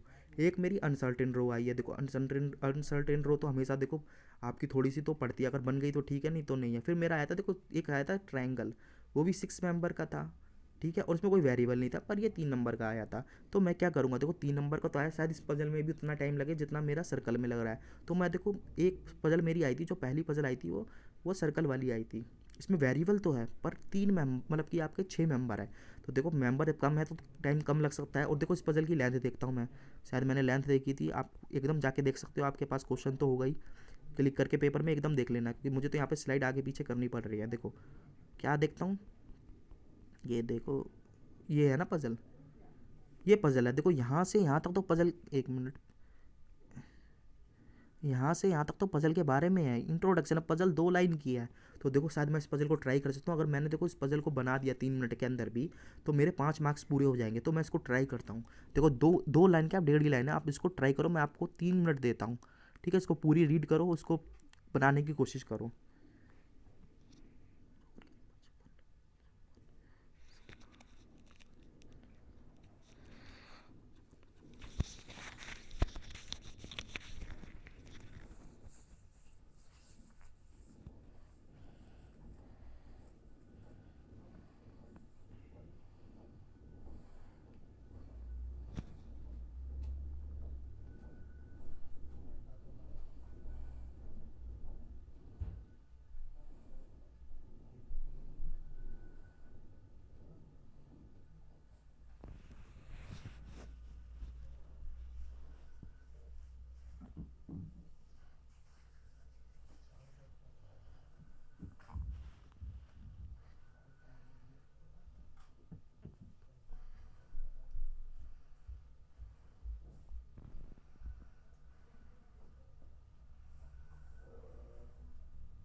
चलो ट्राई करते हैं। 3 मिनट हो गए। देखो ये क्वेश्चन देखते हैं क्या है। देखो अगेन रीडिंग करनी है पजल में। अगर रीडिंग कर लेते हो पजल में तो आधी प्रॉब्लम तो ख़त्म ही हो जाती है। क्या लिखा है? 6 पर्सन है, नाम दिए हैं, ठीक है। Are sitting around a circular table at equal distance between each other, ठीक है, but not necessary in same order. All of them, देखो दोबारा पढ़ो, ऑल ऑफ थ्री लिखा है, all of three of them like red colour and rest of like white colour. देखो इसका मतलब समझो। पहले बोला 6 मेंबर है, सर्कल में बैठे हैं, ठीक है, और वो उनमें से 3 ना रेड कलर पसंद करते हैं, ठीक है, होंगे कोई 3। और जो आपके रेस्ट हैं, रेस्ट मतलब जो बचे हुए हैं, अब बचे कितने हैं देखो, 6 में से 3 तो रेड कलर पसंद करते हो, बचे भी तो 3 ही हैं, वो वाइट कलर पसंद करते हैं। तो यहाँ पर अभी देखो मेरी पजल खत्म नहीं होगी। देखो क्या लिखा है, इसको इरेज करता हूँ। No two immediate neighbour like same colour sits together. देखो यही है आपका मेन पॉइंट ना इस पजल का, यही है। अगर ये आपके समझ आ गया तो पजल बन जाएगी, और नहीं आया तो फिर तो पजल बनाने में शायद दिक्कत हो जाए। क्या लिखा है? नो टू इमीडिएट नेबर, मतलब जो भी 2 इमीडिएट नेबर होंगे सर्कल में, मैंने बता दिया सर्कल में, जैसे ये सर्कल में इमीडिएट नेबर है, इसका लेफ्ट वाला भी होगा, लेफ्ट हैंड साइड में इमीडिएट, इमीडिएट वर्ड लगाना, और राइट में भी इमीडिएट, ये इसके दोनों हैं। तो ये मतलब है कि 2 immediate neighbour not like same colour, मगर मान लो इसने अगर रेड कलर पसंद कर लिया तो यहाँ पर भी रेड नहीं आना चाहिए, यहाँ पर भी रेड ना आना चाहिए। यहाँ पर मान लो यहाँ वाइट इसने कलर आ गया इसका, तो यहाँ भी वाइट नहीं आना चाहिए, यहाँ भी। तो यही मतलब है इस लाइन का, no two immediate neighbour like same colour sits together. अब देखो लास्ट में क्या है, इसका फेस देखना भी जरूरी है। All of are facing inside, ये जरूर देखना है। देखो हो सकता है ये पजल छोटी सी दे दी, ऑल आर फेसिंग इनसाइड, इसने इनसाइड दिया था, मगर आउटसाइड दे देता तो सारे आपके मतलब कि पोजीशन बदल जाती। तो ये ध्यान देना, सारे पर्सनों का क्या कहते हैं, फेस अंदर है। तो सिंपल है, इजी। तो इस पजल में क्या करना है, मुझे फिक्स पॉइंट ढूंढना है। देखो फिक्स पॉइंट का मतलब क्या, देखो सर्कल में फिक्स पॉइंट का मतलब तो ये नहीं है कि फिक्स आपका पहले ही दिया होगा। सर्कल में हर पॉइंट आपका फिक्स ही होता है, एक तरीके से कहीं से भी स्टार्ट कर सकते हो। पर फिक्स का मतलब ये, देखो मानो जैसे इसने बोला A sits immediate right of B, ठीक है, ये फिक्स हो गया ना। ए इमीडिएट राइट है बी के, तो मैंने देखो इस तरीके से सर्कल बना दिया। आप मान लो कितने मेंबर है, 8 है, जैसे कि ये मैं एग्जांपल ले रहा हूँ, ए इमीडिएट राइट ऑफ बी, तो फिक्स हो गया, आपने इंप्लीमेंट कर दिया। पर पूरी पजल आपने पढ़ी और पजल में ना ए के बारे में कहीं जिक्र है ना बी के, तो ये पॉइंट मेरा यूजलेस हो गया, ये बेकार पॉइंट हो गया। तो अगेन मुझे यही करना है, मुझे देखना है कि पॉइंट कहाँ पर है, मतलब कि मेरा कोई पॉइंट है उससे रिलेटेड मुझे मिल जाए। तो देखो इसमें 3 लाइन 2 लाइन है, तो उसमें ज़्यादा तो रिलेटेड होगा ही नहीं, और होगा तो एक साथ ही होगा। देखो इस तरीके से सर्कल बनाने होते हैं। ये मैं देखो मैंने जो इसने बोला यहाँ लिख दिया। देखो सर्कल सर्कल इसी तरीके से बनाना, जितने मेंबर है 6 इस तरीके से। देखो अगर आप इस तरीके से बनाते हो, मैं सब बना रहा हूँ, ये एक सर्कल बनाया, 1 2 3 4 और 5, देखो कितना टाइम लगा, और इसको काउंट करो, 1 2 6 बन गए। अब देखो इस तरीके से बनाना, मेरे को मैंने पहले ही बताया। अब देखो मैं इसमें ढूंढूंगा पॉइंट। देखो मैंने पहला पॉइंट यहाँ पर इसका कर दिया हाइट, मतलब कि क्या कहते हैं, इम्प्लीमेंट। देखते हैं क्या लिखा है, D third right of B, ठीक है, D third right of B, और who second right of E. देखो हम धीरे धीरे पढ़ेंगे इस पजल को, मतलब कि धीरे धीरे ब्रेक करके पढ़ेंगे। यहाँ पहले हम सेंटेंस इतना पढ़ेंगे जो मैंने अंडरलाइन करा है, D third right of B. तो को सारे इन है, तो बी कहीं पे बिठा लो, मैंने मेरा मन करा तो बी मैंने यहाँ बिठा लिया, कहीं भी बिठा सकते हो। तो कौन है, देखो D third right of B, B से तुलना कर रहे हैं ऑफ से, तो डी थर्ड राइट है ना बी के, तो को 1 राइट 2 राइट और 3 राइट, तो डी इधर आएगा, ठीक है, हो गया ना। D third right of B. देखो हु, देखो अगर आपको ये वर्ड नहीं पता होंगे तो ये पजल गलत हो जाएगी। Who second left of E, देखो हु किसके बारे में बता रहा है, डी के बारे में, ए के बारे में। मैंने आपको बताया है जिस हु के पहले जो मेंबर की जिक्र हो तो उसी के बारे में बता रहा है, यानी कि हु से पहले क्या लिखा है, बी, तो बी के बारे में बोल रहा है। यानी कि who second left of E, यानी कि कौन है second left of E, B है, मतलब कि बी। आप यहाँ पर देखो हु की जगह बी लिख दो, आपको कन्फ्यूजन नहीं होगा। B second left of E, देखो ई है कहीं, देखो ई तो नहीं है पर बी तो है, पॉइंट मेरा बन जाएगा, लिखा है B second left of E, B second left of E, तो ई इधर ही बनाओगे। क्यों बनाओगे, देखो आपको सेकंड लेफ्ट करना है, किसके, बी को सेकंड लेफ्ट करना है ई के, तो लेफ्ट सेकंड लेफ्ट आप जाओगे, देखो ये सारे अंदर देखे तो क्लॉक वाइज जाओगे, क्लॉक ऐसे चलती है, तो इस तरीके से ये बनेगा। देखो ये पॉइंट ऐसे बनेगा, डी ई बी। आगे देखता हूँ, देखते हूँ यही इंप्लीमेंट में किया मैंने, हाँ ठीक है। देखो ये रहा डी ई बी आ गया। अब मैं आगे चलूँगा, रिलेटेड पॉइंट कोई कोई ना कोई मेरे को मिलेगा तो ठीक है। देखो A sits immediate right of B, देखो बी है, ठीक है, देखो इसको इम्प्लीमेंट कर दूंगा। देखो यही मैंने पॉइंट लिया आगे, देखो देखो इसको 1 मिनट यहाँ से लेते हैं। देखो ये लिखा है ए सिट्स, यहाँ से देखो मैं अंडरलाइन कर रहा हूँ, इसको ब्रेक करके पढ़ेंगे। A sits immediate right of B, देखो अगर बी है तो ए मिल जाएगा, पी ए है, सारे अंदर देख रहे हैं, इमीडिएट राइट चलना है। कौन है इमीडिएट राइट? ए है। किससे है? बी से है। देखो इमीडिएट राइट जाने के लिए मतलब राइट जाने के लिए कहाँ चलोगे? क्लॉक एंटी एंटी क्लॉक चलोगे, एंटी क्लॉक मतलब घड़ी के विपरीत, तो ए इधर आएगा मेरा, ठीक है। देखो हो गया कंडीशन ये fulfil, A sits immediate right of B, ठीक है। पर ये लाइन मेरी खत्म नहीं हुई अभी। देखो यहाँ पर लिखा है एंड फेस इज सी। देखो अगेन देखो हु और एंड का यहाँ पर यूज़ है, थोड़ा कन्फ्यूजन क्रिएट हो सकता है अगर किसी स्टूडेंट को मतलब कि ये बताना हो, मगर जिस स्टूडेंट ने मेरे प्रीवियस 9 पेपर करे हैं उनको ये वर्ड इजीली पता होंगे। देखो एंड है, एंड आपका ए के बारे में बोल रहा है, बी के बारे में, मेरे को मैंने बताया एंड मतलब जो पहला पर्सन जो फर्स्ट लिखा रहता है उसके बारे में, ए के बारे में कर रहा है, बोल रहा है एंड की जगह हटाओ ए लगा लो। क्या लिखा? ए फेसिस सी, सिंपल हो गया ना। एंड फेसिस सी मतलब इसका मतलब एंड है मतलब ए फेसिस सी मतलब ए फेस कर रहा है सी को, ये भी बताया। मतलब ए के सामने सी आएगा क्योंकि सारे इन है। देखो ए के सामने इस तरीके से सी, देखो ए यहाँ आएगा, सी यहाँ आएगा। देखो आगे चलता हूँ, ये देखो ए और सी आ गया। देखो अब क्या बचा है? देखो अब मेरा एक मेंबर बचा है, ठीक है। देखो ये लाइन अभी भी चल रही है ना, देखो ये यहाँ तक लाइन थी पूरी, इसको मैं ब्रेक कर करके करवा रहा हूँ। अगर आप एक साथ पढ़ते तो शायद आपको, देखो जैसे मैं एक साथ पढ़ता हूँ इसको, A sits immediate right of B and faces C who does not like red, तो देखो आपको काफ़ी कन्फ्यूजन क्रिएट हो जाती, समझ नहीं आता, तो इसलिए ब्रेक कर करके पढ़ना। देखो अभी भी सेंटेंस खत्म नहीं है, who does not like red colour. देखो एक पर्सन का तो नाम यहाँ लिख देना। देखो अब देखो हु है, अभी मैंने बताया था हु किसके बारे में बोल रहा है, एक बी के बारे में या सी के बारे में?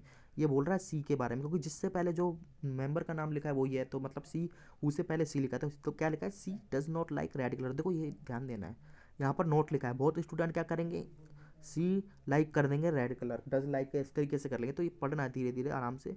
सी does not like red colour, तो देखो सी रेड कलर नहीं पसंद करता, कौन सा करेगा? दो ही कलर थे मेरे पास, वाइट और रेड, तो रेड नहीं करेगा तो वाइट करेगा। देखो इस तरीके से मेरा पॉइंट बनेगा।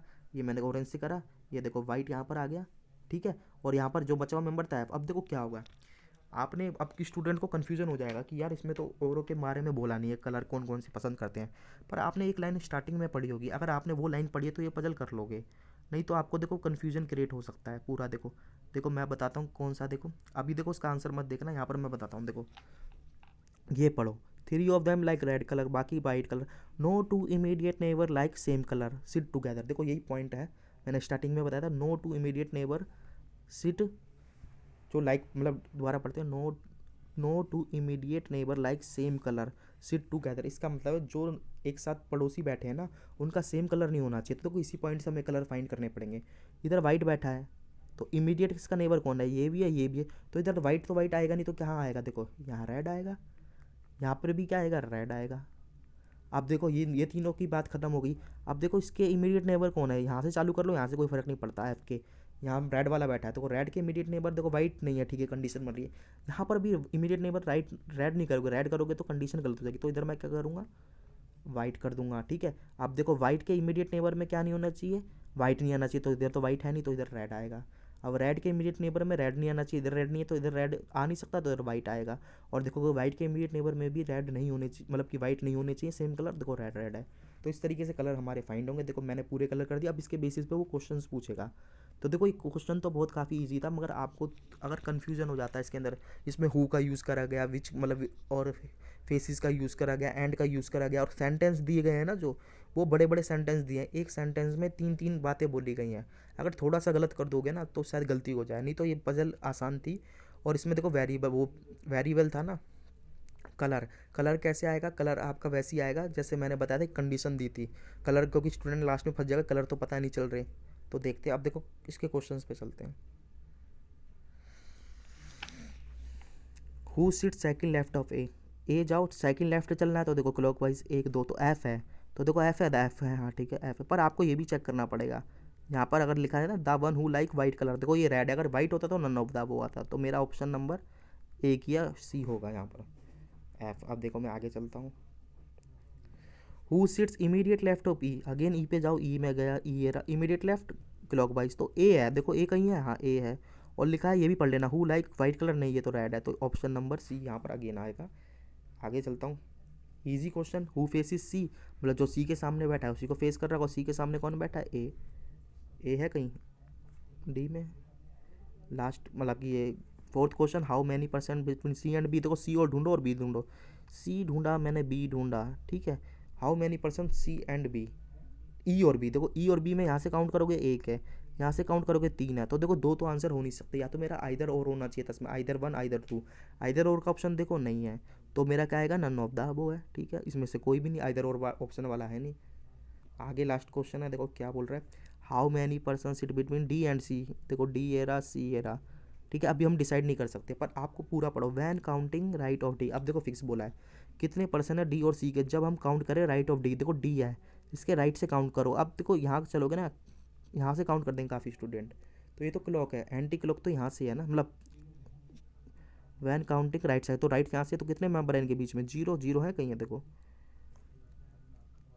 देखो इस तरीके से ये भी क्वेश्चन ख़त्म होता है। शायद आपको समझ आया हो, मैंने पूरी कोशिश करी समझाने की। देखो क्या है, अब पेपर पे चलते हैं, मैंने कितने अटैम्प्ट करे, 2 क्वेश्चन 2 मिनट लगा लो स्लॉक्स के, मशीन इनपुट 5 क्वेश्चन 3 मिनट। अभी मैंने एक क्वेश्चन करा था ना, कौन सा करा था, शायद मंथ वाला, 4 मिनट। और ये क्वेश्चन करा आपने, 5 क्वेश्चन करे, इसमें 3 मिनट से ज़्यादा नहीं लगेंगे।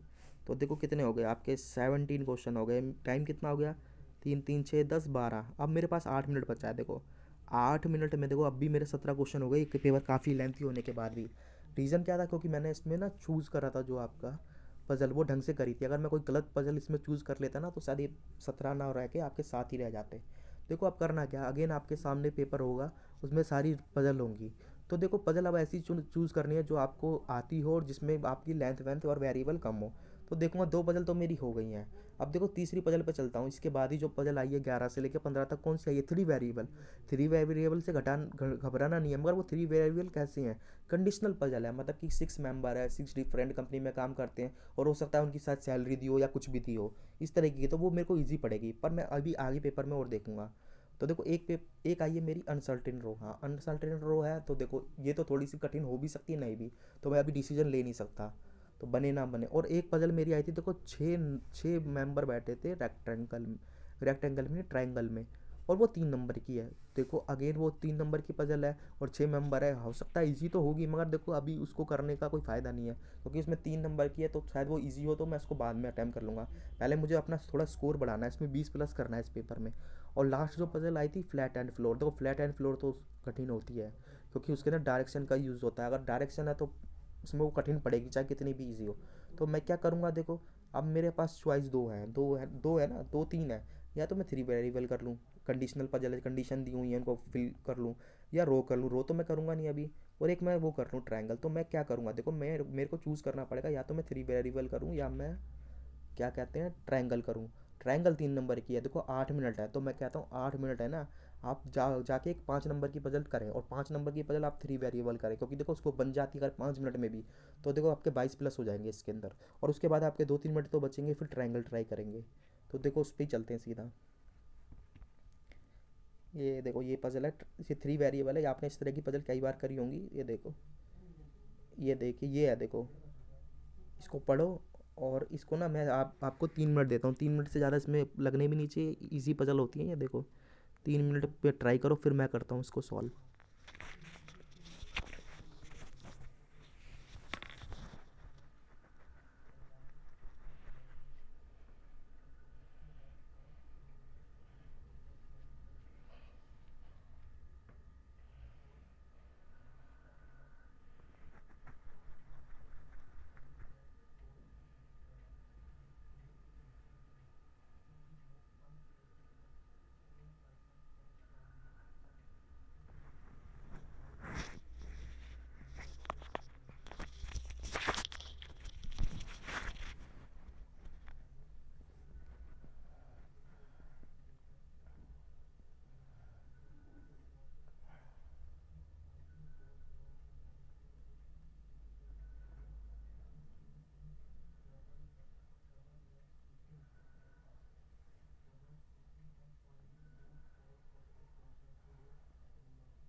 देखते हैं क्या था इसका आंसर। देखो अगेन क्या है, सिंपल सा तरीका है, रीड करना है और उसको कंडीशन फुलफिल करना है। देखो क्या पहले पढ़ते हैं पजल क्या है। देखो 6% है, ठीक है, belongs to different company, company के नाम दिए हैं ये। देखो ये याद रखना, ये पर्सन के नाम है, ये कंपनी के नाम है।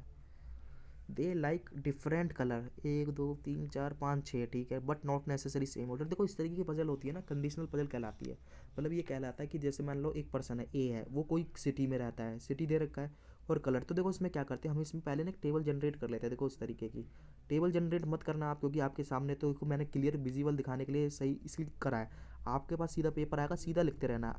और आपका कन्फ्यूजन ये होता होगा, देखो मैं यहाँ पर पहले नाम लूँ, कंपनी लूँ या क्या लूँ, आप कुछ भी ले सकते हैं, पर आपको पहले डिसाइड नहीं करना है। आप कहोगे यहाँ मैंने नाम लिख रखा है, मैं बताता हूँ नाम क्यों लिख रखा है। देखो मैं इसमें देखूंगा, इसमें मैं देखूंगा, देखो मेरा क्वेश्चन किस चीज़ से स्टार्ट है। देखो सी से स्टार्ट है ना, तो मैंने इसलिए पहले नाम लिया। C belongs to T and like white colour. देखो अब पूरा मिल गया तो इसलिए मैंने ले लिया। देखो इसमें करना क्या है, यही चीज़ करनी है आगे। इसमें जो पॉजिटिव स्टेटमेंट होगी, देखो 3 वेरिएबल है, 3 वेरिएबल में से 2 पॉजिटिव हैं, तो आप इम्प्लीमेंट कर दो। और 3 पॉजिटिव है तो फिर तो बहुत बढ़िया है। और जो नेगेटिव है वो साइड में स्टोर कर लो, तो आपकी ये पजल इजीली बनती है। देखो यही पजल से पहले पॉइंट से स्टार्ट कर सकते नहीं कर सकते। देखो मैं पजल पे चलता हूँ सीधा, किससे हाईलाइट करा है मैंने, देखो ग्रीन से। देखो सी बिलोंग्स टू टी, तो मतलब 2 पॉजिटिव आ गए। और एंड मतलब कि सी की बात कर रहा है, एक ही की तो चल रही है। एंड लाइक वाइट कलर, तो मैं क्या करूँगा, इसको सीधा सीधा टेबल में इंप्लीमेंट कर दूंगा। आप पेपर में लिख देना ऐसे करके, सी टी कंपनी में काम करता है और वाइट कलर आपका पसंद करता है। अब देखो मैं आगे चलूँगा, ये मेरा इम्प्लीमेंट हो गया। अब मैं आगे चलूँगा, देखूंगा आगे अगर मेरा दो दो मतलब कि 2 वेरिएबल पॉजिटिव है तो मैं इम्प्लीमेंट कर दूंगा। 3 है तो अच्छा है। तो लिखा है the one who like black colour, कोई पर्सन है, नाम नहीं बताया, जो ब्लैक कलर पसंद करता है, बिलोंग्स टू पी। तो अब इसको इम्प्लीमेंट कर सकता हूँ, ईजिली कर सकता हूँ। देखो अब क्या करो, आप इसके नीचे कहीं पर भी लिख सकते हैं, कोई दिक्कत नहीं है। क्या देखो, the one who like black, तो ब्लैक है, आप ब्लैक के नीचे लिखूंगा, कलर के नीचे ब्लैक, ठीक है। The one who like black colour belongs to company P, वो कंपनी पी से बिलोंग करता है। तो 2 वेरिएबल पॉजिटिव हो गए, ये ब्लैक है, ठीक है, पूरा नहीं लिखा है, तो इस तरीके से हो गया। देखो आगे दिखाता हूँ, ये मैंने इंप्लीमेंट कर, देखो ऑरेंज से मैंने हाईलाइट करा और ये मैंने आपका इंप्लीमेंट कर दिया, क्योंकि 2 पॉजिटिव थे इसमें। आगे लिखा है डी लाइक ऑरेंज कलर, तो अब इसको इंप्लीमेंट करूँ, स्टोर करूँ, तो आपका आंसर होना चाहिए इसको हमें इंप्लीमेंट कर देना चाहिए, क्योंकि इसमें 2 पॉजिटिव हैं। डी लाइक ऑरेंज, तो डी कहाँ आएगा, तो नाम है एक तो डी, और क्या पसंद करता है, ऑरेंज कलर, यहाँ ऑरेंज लिख देना। देखो यही मैंने लिया इसको और ये इंप्लीमेंट कर दिया। देखो अभी बहुत ईजी पजल चल रही है ये। अब लिखा है ई बिलोंग्स टू कंपनी क्यू, तो ये इंप्लीमेंट करूँ, स्टोर करूँ, इंप्लीमेंट करूँगा, क्योंकि इसके अंदर 2 पॉजिटिव हैं मेरे। तो देखो ये मैंने आपको किससे हाईलाइट करके बताया, ये हाईलाइट करा है ऑरेंज से, तो मैं क्या लिखूँगा, ई। तो ई पर्सन का नाम है, ये याद रखना, और बिलोंग किस कंपनी से करता है, क्यू से, मतलब क्यू में आपका काम करता है। तो ई क्यू आ जाएगा, कलर नहीं पता कोई बात नहीं। अब मैं आगे चलूँगा, देखूंगा आगे कोई क्या है। देखो B belongs to company S and does not like green colour. देखो ये अब मैं क्या करूँगा, देखो इसमें तो नेगेटिव भी है और एक पॉजिटिव भी है। मैंने कहा था अगर इसमें 2 पॉजिटिव है तो इंप्लीमेंट कर दो, कोई दिक्कत नहीं है। तो देखो 2 पॉजिटिव तो है, मगर देखो मैंने इस तरीके से लिया, डज नॉट लाइक। देखो बहुत स्टूडेंट क्या करेंगे, इसको इसको नोट को भूल जाएंगे जल्दीबाजी में, तो ये ध्यान देना, रीडिंग ढंग से करनी है। देखो इसी को मैं इंप्लीमेंट करता हूँ। देखो मैंने किससे हाईलाइट करा है, देखो कैसे करूँगा इसको, ग्रीन से। बी बिलोंग्स टू, जो बी है कोई, बिलोंग्स टू कंपनी एस।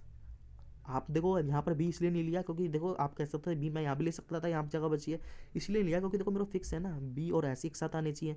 तो देखो इधर तो आएगा नहीं, इधर नहीं आएगा, इधर इधर भी नहीं आएगा, देखो यहाँ पर तो एक साथ होने चाहिए, इसलिए मैंने यहाँ पर लिया है। B belongs to company S and does not like green, तो यहाँ पर ना क्या करना, यहाँ पर ग्रीन यहाँ से लिख के काट देना, कि मतलब कि इसके सामने कभी ग्रीन नहीं आएगा। यही मैंने आगे करा होगा। देखो देखो मैंने क्या करा, बी बिलोंग एस और ग्रीन नहीं आएगा इधर, तो ग्रीन कहाँ आ सकता है, यहाँ आ सकता है, यहाँ आ सकता है। देखो अभी तक अब मैं देखूंगा, देखो यहाँ पर मेरे कितने मेंबर हो गए, 4 और 4 ये हो गए, तो अभी मेरे 2 बचे हैं, तो अभी मैं डिसाइड कर नहीं सकता, मैं आगे पढ़ूंगा।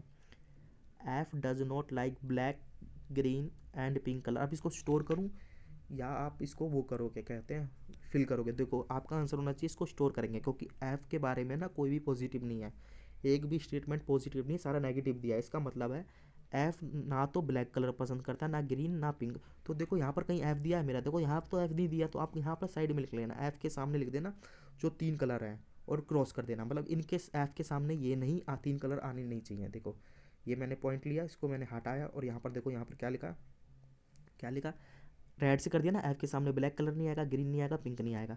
अब मैं आगे बढ़ूंगा। देखो the person who belongs to company R does not like blue colour, देखो and that person does not belongs to app, देखो ये सबसे अच्छा पॉइंट है, काफ़ी कन्फ्यूजन क्रिएट करेगा ये घुमा के पॉइंट दिया है। देखो बस को दोबारा इसको रीड करते हैं अच्छी तरह धीरे धीरे।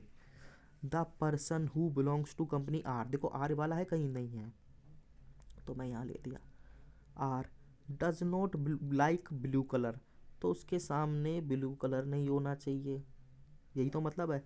एंड मतलब इस and that does not belongs to F, और वो एफ भी नहीं है, तो ये पॉइंट को तो समझने की कोशिश करना। इस तरीके से इसमें नेगेटिव नेगेटिव दिया, देखो the person who belongs to company R, जो आर कंपनी से है ना, वो उसके सामने मतलब ब्लू नहीं आना चाहिए, मतलब ब्लू पसंद नहीं करेगा तो ब्लू नहीं आएगा। और वो person does not belong to F, मतलब वो एफ वाला भी नहीं है, तो मैं ऐसे करूँगा एफ आर और ब्लू, इस तरीके से नहीं आने चाहिए। देखो अब मैं इनको कंबाइन करने की कोशिश करूँगा, देखो आगे चलता हूँ। देखो ये देखो ये मैंने लिया, एक मिनट यहाँ पर देखो मैं यहाँ बताता हूँ, मैंने यहाँ पर ले लिया, आपके समझ आ गया होगा। देखो अब देखो आर कहाँ कहाँ आ सकता है, देखो एक पॉइंट तो मेरे पास ये है, एक ये है और एक ये वाला, तो देखो आर है, ठीक है, आर के सामने एफ नहीं आना चाहिए, ये सबसे अच्छा पॉइंट है। और यहाँ पर ब्लू था ना, हाँ ब्लू कलर नहीं आना चाहिए। देखो मैं क्या करूँगा, देखो यहाँ पर यहाँ एफ ले सकता हूँ क्या, देखो सोचो, आपका मतलब है यहाँ पर एफ नहीं, मैं आर से चलूँगा क्योंकि मेरे को आर के बारे में दिया है ना, बेस पॉइंट आर है। देखो आर यहाँ नहीं आएगा, यहाँ नहीं आएगा, नहीं आएगा ना दोनों जगह आर, ठीक है। और देखो आर इधर आ सकता है, बिल्कुल आ सकता है, अभी मुझे पता नहीं आर इधर इधर तो आएगा नहीं, एक आर इधर आ सकता है। देखो अब मान लो मैंने आर यहाँ पर ले लिया, मान लो एक बात को, तो यहाँ पर ब्लू नहीं आएगा, ठीक है, ब्लू नहीं आएगा ना यहाँ पर, ब्लू नहीं आएगा। और देखो ये वाला पॉइंट भी कनेक्ट करो, और देखो यहाँ पर आर नहीं है, आर नहीं है ना, आर नहीं है, आर यहाँ पर नहीं है, तो मैं एफ कहाँ पे लूँगा फिर। अरे ये तो ठीक पॉइंट है यार, सीधा है, कन्फ्यूजन क्रिएट हो गया। देखो एफ के सामने आर भी नहीं होना चाहिए ना, मतलब आर वाला, अभी तो सिंपल पॉइंट है, कुछ और ही समझा था मैंने इसको। देखो सिंपल क्वेश्चन है, देखो यहाँ पर देखो आर, देखो आर यहाँ पर नहीं आएगा, ऑलरेडी बैठा है, यहाँ पर भी नहीं आएगा, यहाँ पर भी नहीं आ सकता, दो मेंबर बैठे, यहाँ आर आ सकता है, मना करा है ना। देखो the person who belongs to company R does not like blue, यहाँ और डज नॉट बिलोंग एफ, देखो एफ से बिलोंग नहीं है, मतलब वो जो आर वाला कंपनी वो एफ से बिलोंग नहीं है, मतलब एफ नहीं है, तो आर इधर भी नहीं आएगा, तो फिक्स हो गया मेरा आर कहाँ आएगा, इधर आएगा। देखो सिंपल सवाल था ये, देखो आर मेरा इधर आ गया।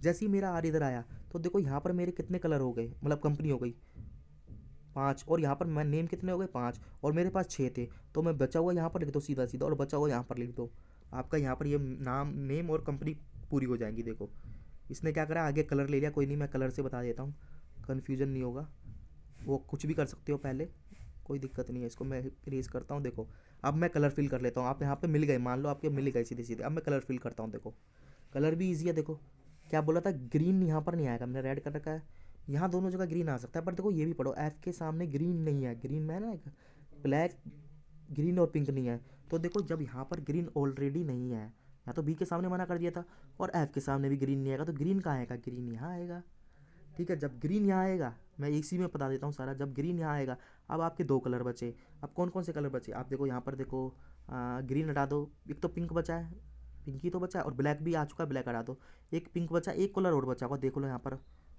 यहाँ पर देखो कलर, ये मैं यहाँ देखा ऑरेंज ब्लैक ब्लू, ब्लू भी बचा है साथ, देखो एक तो पिंक बचा है, एक ब्लू बचा है, ठीक है। देखो अब पिंक कलर को एडजस्ट करते हैं, देखो पिंक तो आपके सामने नहीं आएगा, तो पिंक कहाँ आएगा, इधर आएगा, और जो बचा हुआ है कौन सा कलर है आपका, ब्लू, ब्लू इधर आएगा, तो ये कलर आपके हो गए इस तरीके से। देखो सारे इसने एक एक करके बताया, देखो मैंने यहाँ पर एक साथ बता दिया, ये कलर पूरे हो गए, ये मेंबर हो गए, अब देखो ये टेबल हो गई पूरी जनरेट।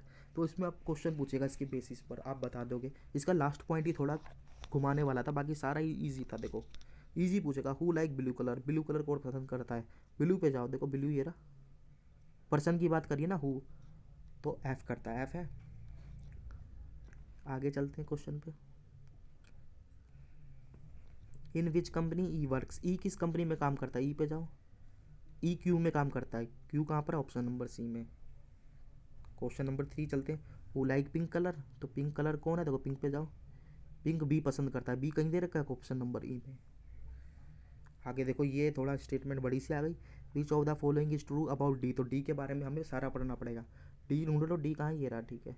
अब देखो लाइक ग्रीन कलर गलत है, ऑरेंज करता है, वर्क इन कंपनी क्यों नहीं, एस आर में करता है, लाइक वाइट कलर गलत, वर्क इन आर, हाँ देखो आर कंपनी में तो काम करता है डी, तो ऑप्शन नंबर डी मेरा सही होगा, नन ऑफ द अबो है नहीं। और देखो नन ऑफ द अबो तो हो ही नहीं सकता क्योंकि जब ये आंसर राइट हो गया। लास्ट क्वेश्चन है ऑड वन आउट बताओ। देखो सी पी दे रखा है, तो सी के सामने पी है तो पी तो कंपनी है, सी के सामने टी है, गलत। ए ऑरेंज, देखो ए ब्लैक है, बी यू, बी एस है, एफ पिंक, हाँ देखो एफ पिंक नहीं है, तो लास्ट वाला ही बचा ई क्यू, ठीक है ये हो गया आंसर। तो ये देखो ये हमारा ये वाला क्वेश्चन भी हो गया। देखो अब हमने कितने अटैम्प्ट कर लिए इस पेपर के अंदर, 2 क्वेश्चन करे थे किसके, लॉक्स के 2 मिनट में।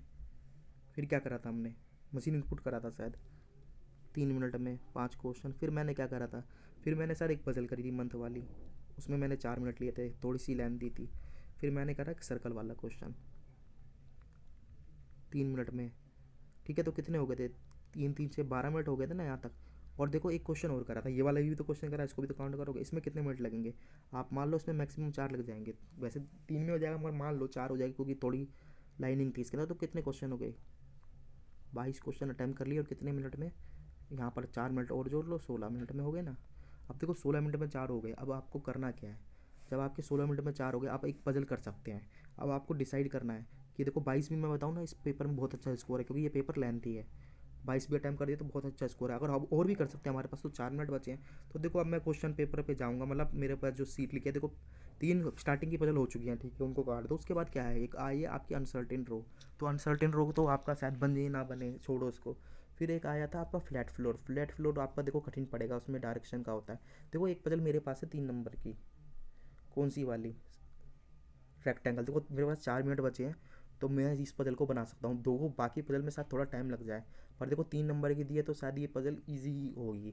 तो मैं इसी को ट्राई करूँगा। अगर मैं 3 मिनट में ये मतलब 4 मिनट में ये कर लेता हूँ तो मेरे कितने अटैम्प्ट हो जाएंगे, मेरे 25 हो जाएंगे, मतलब बढ़िया अटैम्प्ट हो जाएंगे। बाकी इतना भी अटैम्प्ट है तो ठीक है। देखो मैं चलता हूँ, क्वेश्चन नंबर पता होना चाहिए वो कौन सा था, 26 था ना, 26 पे चलता हूँ। देखो सीधा, देखो इसके बेसिस पे 3 क्वेश्चन पूछे हैं इसने बस, ठीक है। आप इसको पढ़ो और देखो 1 2 3, मतलब कि 2 लाइन 3 लाइन की पजल है, इसको करते हैं। देखो आपके लिए पास 3 मिनट है, इसमें 3 मिनट में ट्राई करते हैं इस पजल को।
चलो इसको ट्राई करते हैं। देखो क्वेश्चन में क्या था, रीड करेंगे इसको। पजल है, 6 पीपल है सिटिंग अराउंड अ ट्रायंगल, मतलब 6 पर्सन है ट्रायंगल पे बैठे हैं।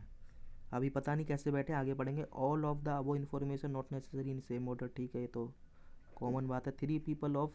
3 पर्सन आर सिटिंग कॉर्नर। अब देखो, अब पता चला, देखो इस तरीके से ट्रायंगल सबको पता है ट्रायंगल होता है। कह रहा 3 पीपल बैठे हैं कॉर्नर, तो देखो ये कॉर्नर है, ये कॉर्नर ही तो है, कॉर्नर पे बैठे हैं।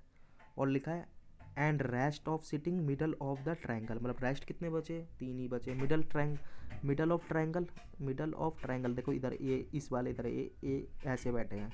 और all the above are facing centre, ये मेरा पॉइंट काम का है, मतलब जितने भी बैठे हैं ना ऊपर वो सारे सेंटर की तरफ देख रहे हैं। अब देखो मेरे पास वही है, अगेन मैं फिक्स पॉइंट ढूंढूंगा।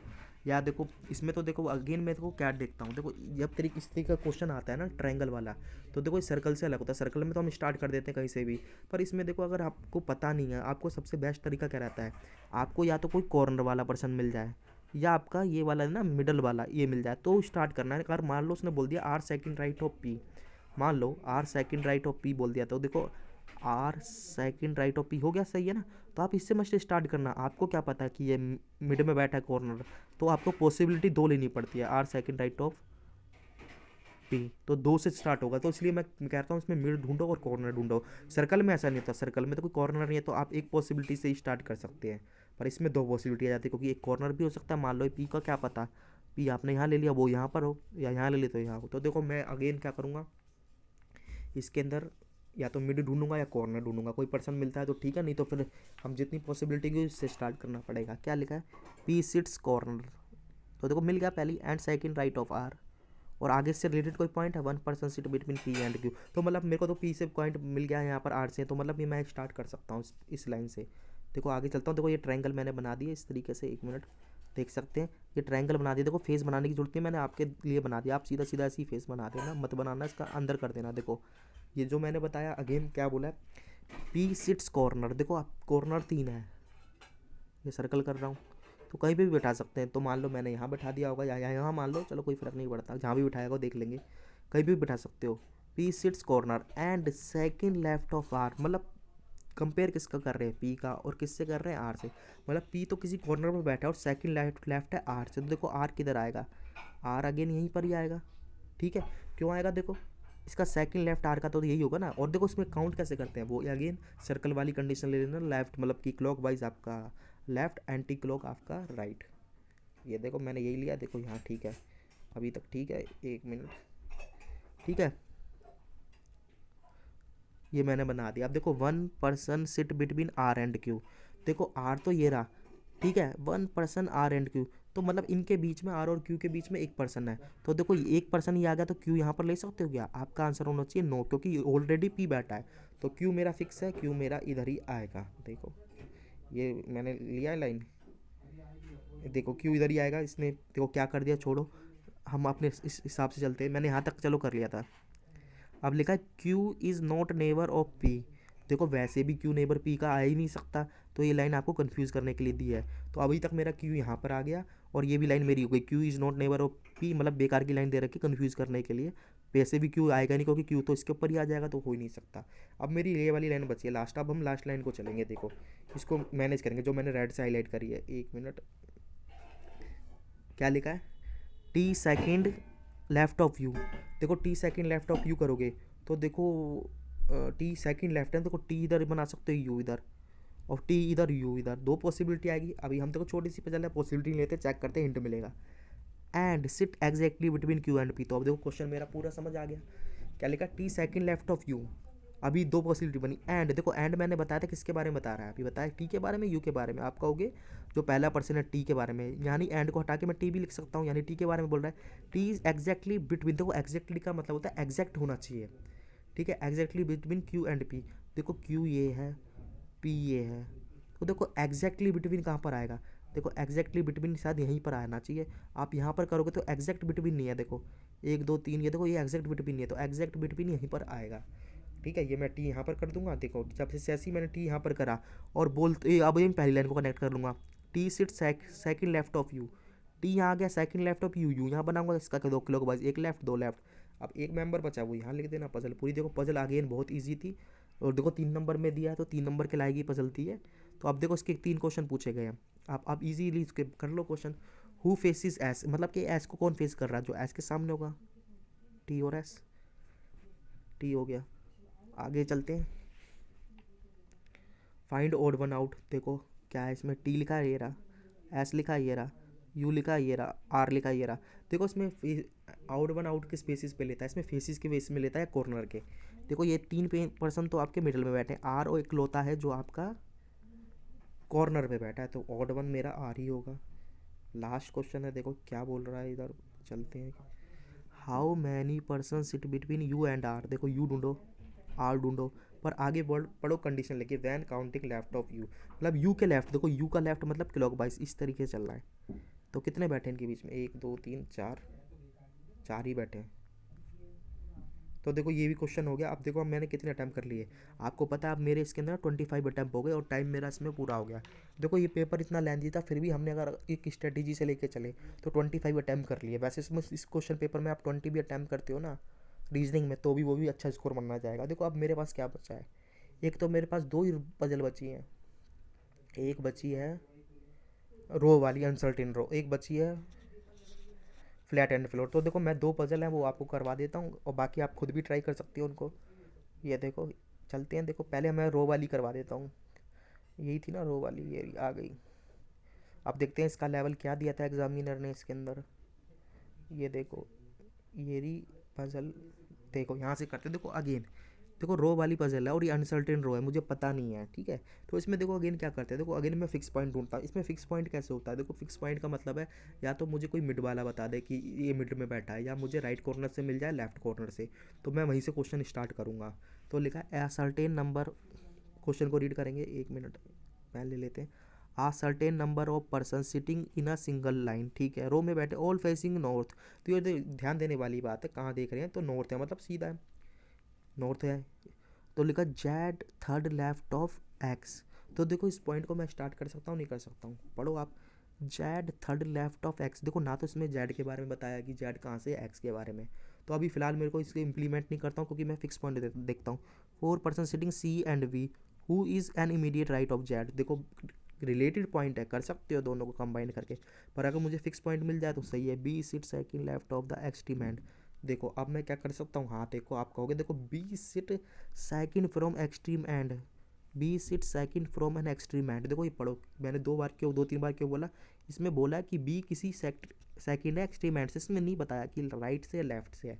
तो पॉसिबिलिटी स्टार्ट करेंगे। अब देखो बी से रिलेटेड पॉइंट कहीं है तो मैं लूँगा इस पॉइंट को, आ गया ना। There are many persons between B and N M. तो देखो ये भी मेरा काम का नहीं है अभी, ये मेरा काम का नहीं है क्योंकि देखो इसके अंदर अभी पता नहीं है, ये भी नहीं। देखो सी इमीडिएट राइट ऑफ बी, ये मेरा वर्ड आ गया ना, ये इससे मैं ले सकता हूँ। देखो अब मैं शायद मैंने यही लिए होंगे, देखो क्या, देखो मैंने पहला पॉइंट कौन सा लिया, B second from extreme end, तो मुझे देखो पता नहीं लेफ्ट से राइट से है, तो बी किसी एंड से दूसरे पे है। देखो पहला ये होगा तो बी यहाँ तो फिक्स हो गया, और बी यहाँ पर मान लो अगर राइट से होगा तो बी इधर हो गया। अब बी से रिलेटेड पॉइंट ढूंढूंगा, देखो देखो मैंने बी से रिलेटेड पॉइंट देखा, देखो यही वाला ढूंढा मैंने।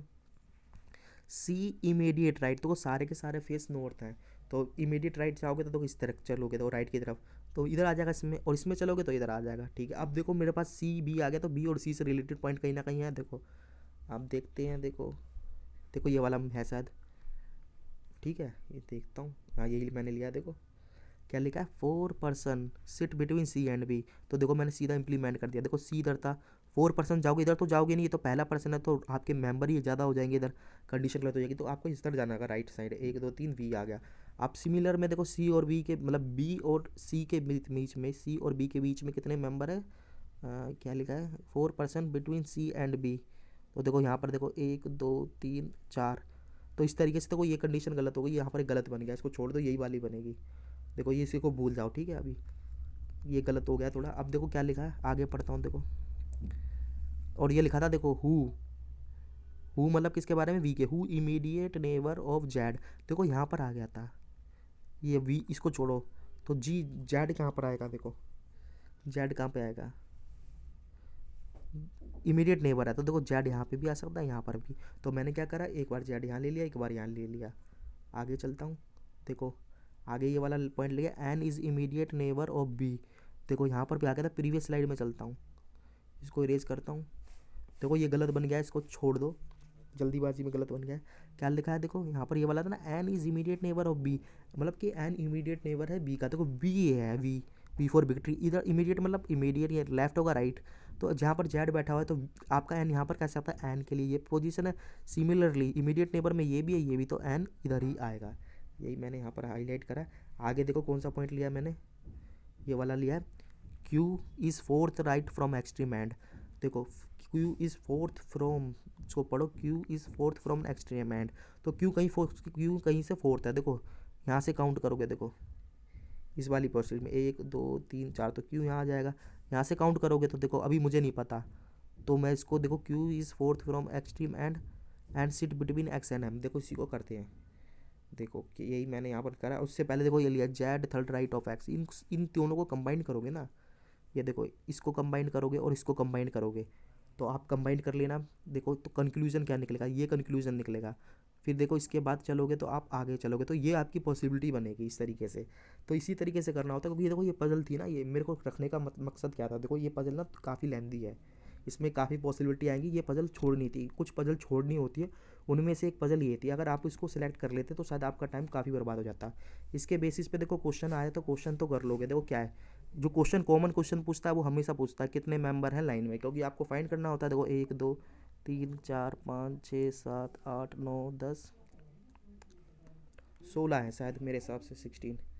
आगे देखो, who among the following person sit second right of V. तो पहले मैं वी ढूंढूंगा। देखो वी वाला विक्ट्री, सेकंड राइट राइट पे जाऊंगा, one right second right x है, दे रखा है आंसर इसने। क्या बोल रहा है थर्ड में, who among the following person seat N extreme and line. Extreme and line पे कौन बैठा है, देखो एक्सट्रीम लाइन एंड दो है, एक ये है एक ये है। तो देखो इधर तो कोई नहीं बैठा है, तो एम ही बैठा है। एम कहीं है, देखो ये रहा। क्या बोल रहा है, what is the position of C from left hand, मतलब सी की पोजिशन बनाओ लेफ्ट हैंड, लेफ्ट हैंड ही है। 1 2 3, तो थर्ड है फ्रॉम लेफ्ट हैंड से, ये रहा ऑप्शन नंबर बी। आगे देखो, what is the position of Z, Z की पोजीशन क्या है विद रिस्पेक्ट टू एल, जब एल से देखे। तो देखो 1 2 3 4 5, ये फिफ्थ टू क्या होगा, लेफ्ट होगा, फिफ्थ टू लेफ्ट है, ऑप्शन नंबर सी। देखो ये क्वेश्चन का सोल्यूशन था, आप इसको खुद ट्राई कर सकते हो, इस तरीके से सोल्यूशन था। अब देखो एक क्वेश्चन बचा है, वो मैं करवा देता हूँ। कौन सा था वो, फ्लैट फ्लोट, वो सबसे अच्छा क्वेश्चन था इस आज का। देखो इसको सॉल्व करते हैं। देखो यहाँ तक हो गए थे ना ये, देखो ये काफ़ी अच्छा क्वेश्चन है, पेन ले लेते, पहले इसको पढ़ते हैं, रीड किस तरीके से करना है, क्या करना है।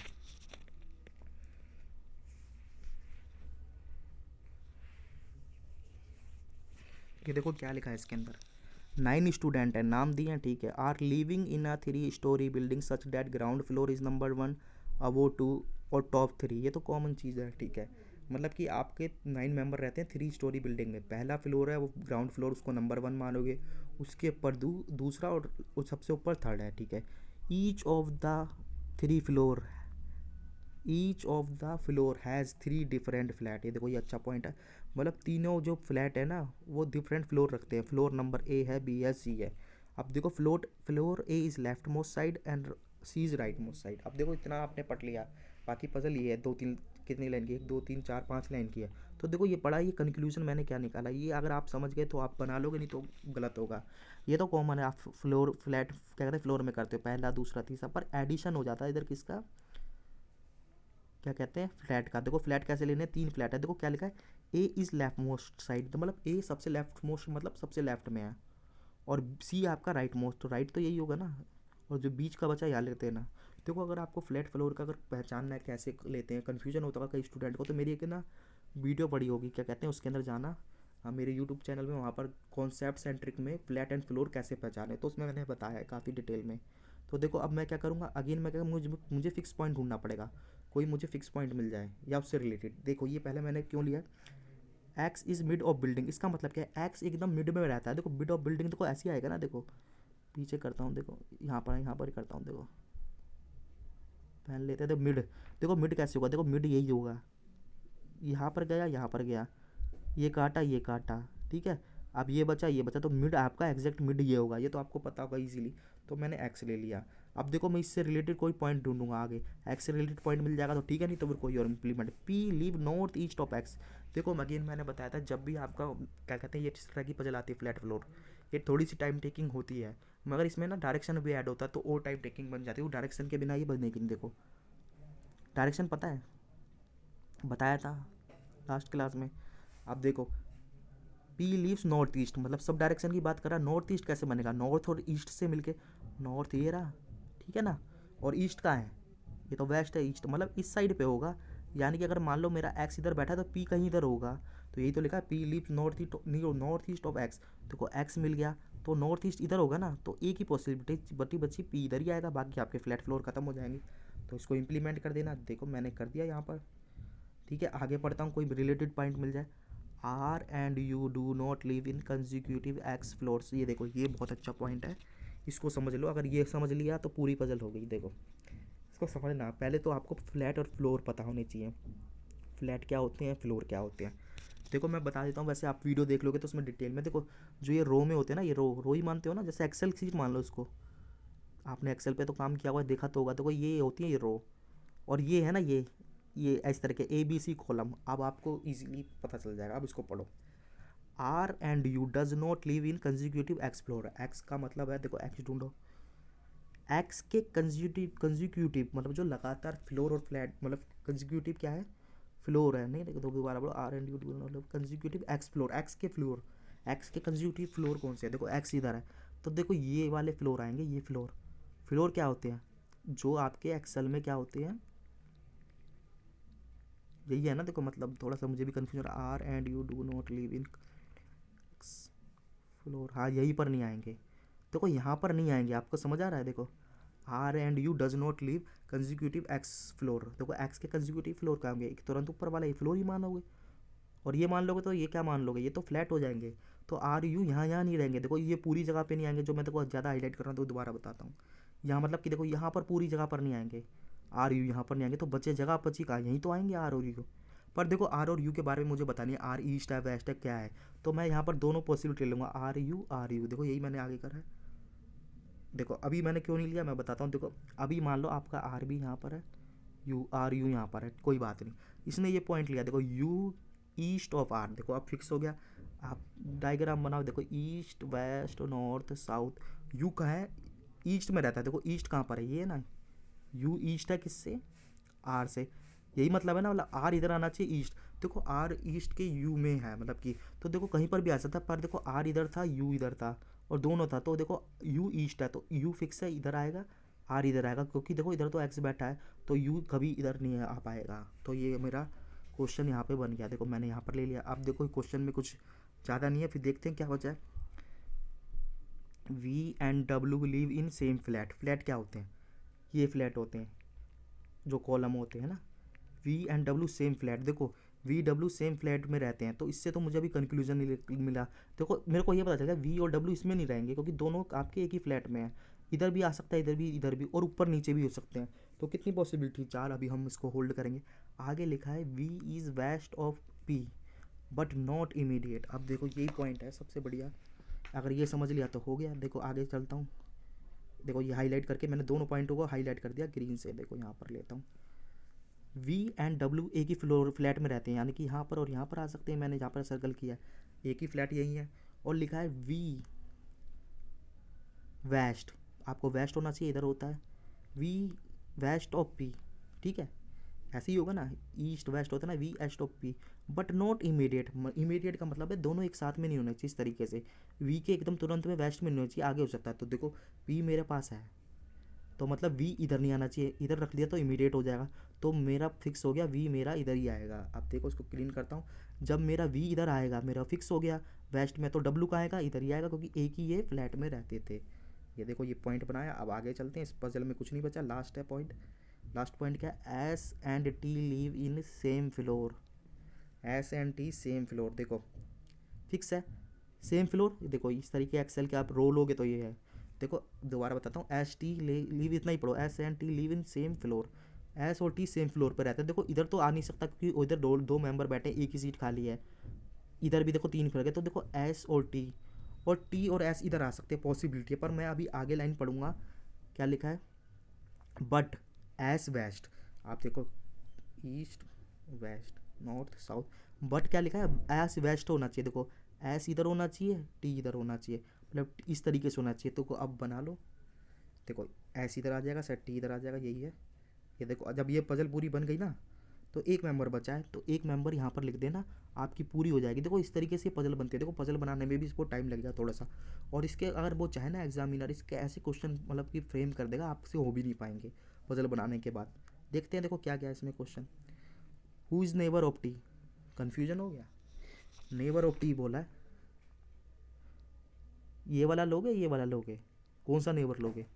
देखो इसके लिए भी मैंने एक वीडियो बनाई है फ्लैट फ्लोर में, उसी में बताया किस तरीके से। देखो स्टूडेंट गलत कर देते हैं नेबर में। देखो जब आपका क्या कहते हैं फ्लैट होता है, मतलब फ्लोर फ्लोर होता है, तब तो नेबर ये होता है। चलो उसको छोड़ो, मैं सीधा बताता हूँ। जब आपका फ्लैट फ्लोर होता है, नेबर रो वाले ही होते हैं बस।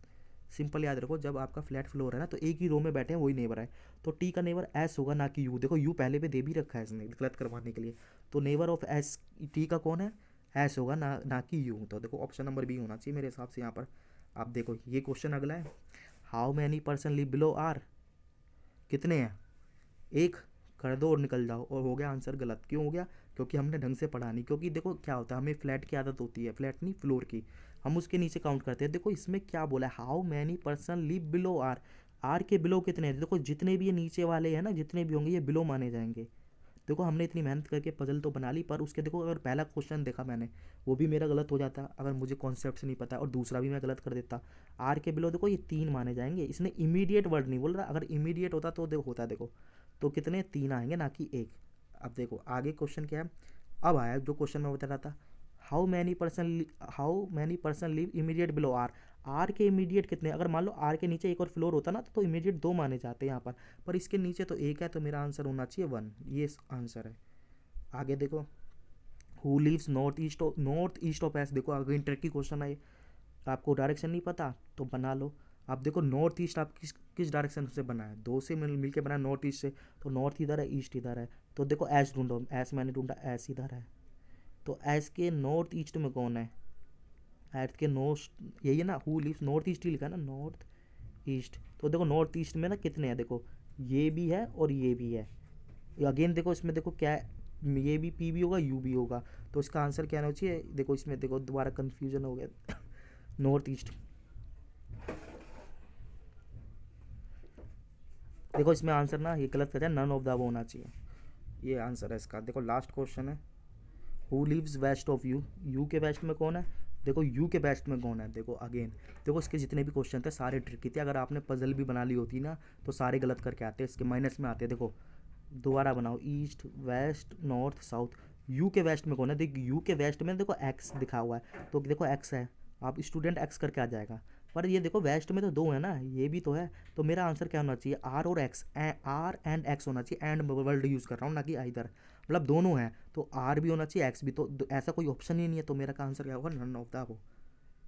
ये देखो जो मैंने इसके क्वेश्चन कराए ना, देखो पजल भी ट्रिकी थी ये वाली, और इसके जितने ऑप्शन थे ना, आपने शायद बहुत स्टूडेंट ऐसे होंगे जिन्होंने इस तरीके का मतलब कि क्वेश्चन तो करा होगा पर ऑप्शन नहीं देखे होंगे। तो इनको वो याद रखना, इस तरीके से छोटे छोटे क्वेश्चन। देखो नेबर वाला आ गया और बिलो वाला आ गया। देखो नेबर में कन्फ्यूजन हो जाता है, बता दिया। बिलो में देखो कैसे लेने होते हैं। और इसमें देखो वेस्ट बोलिए, तो जल्दी जल्दी में क्या करते हैं, देखो वेस्ट तो आ रहा है, चलो टिक कर दो, ऑप्शन में भी है। तो मगर देखो वेस्ट में तो ये भी है, ये भी है, ये दोनों वेस्ट में। तो एंड होना चाहिए, आर एंड एक्स। अगर मेरा ऑप्शन में होता तो मैं करता, नहीं तो मैं जो ऑप्शन में नन ऑफ द वो कर दिया।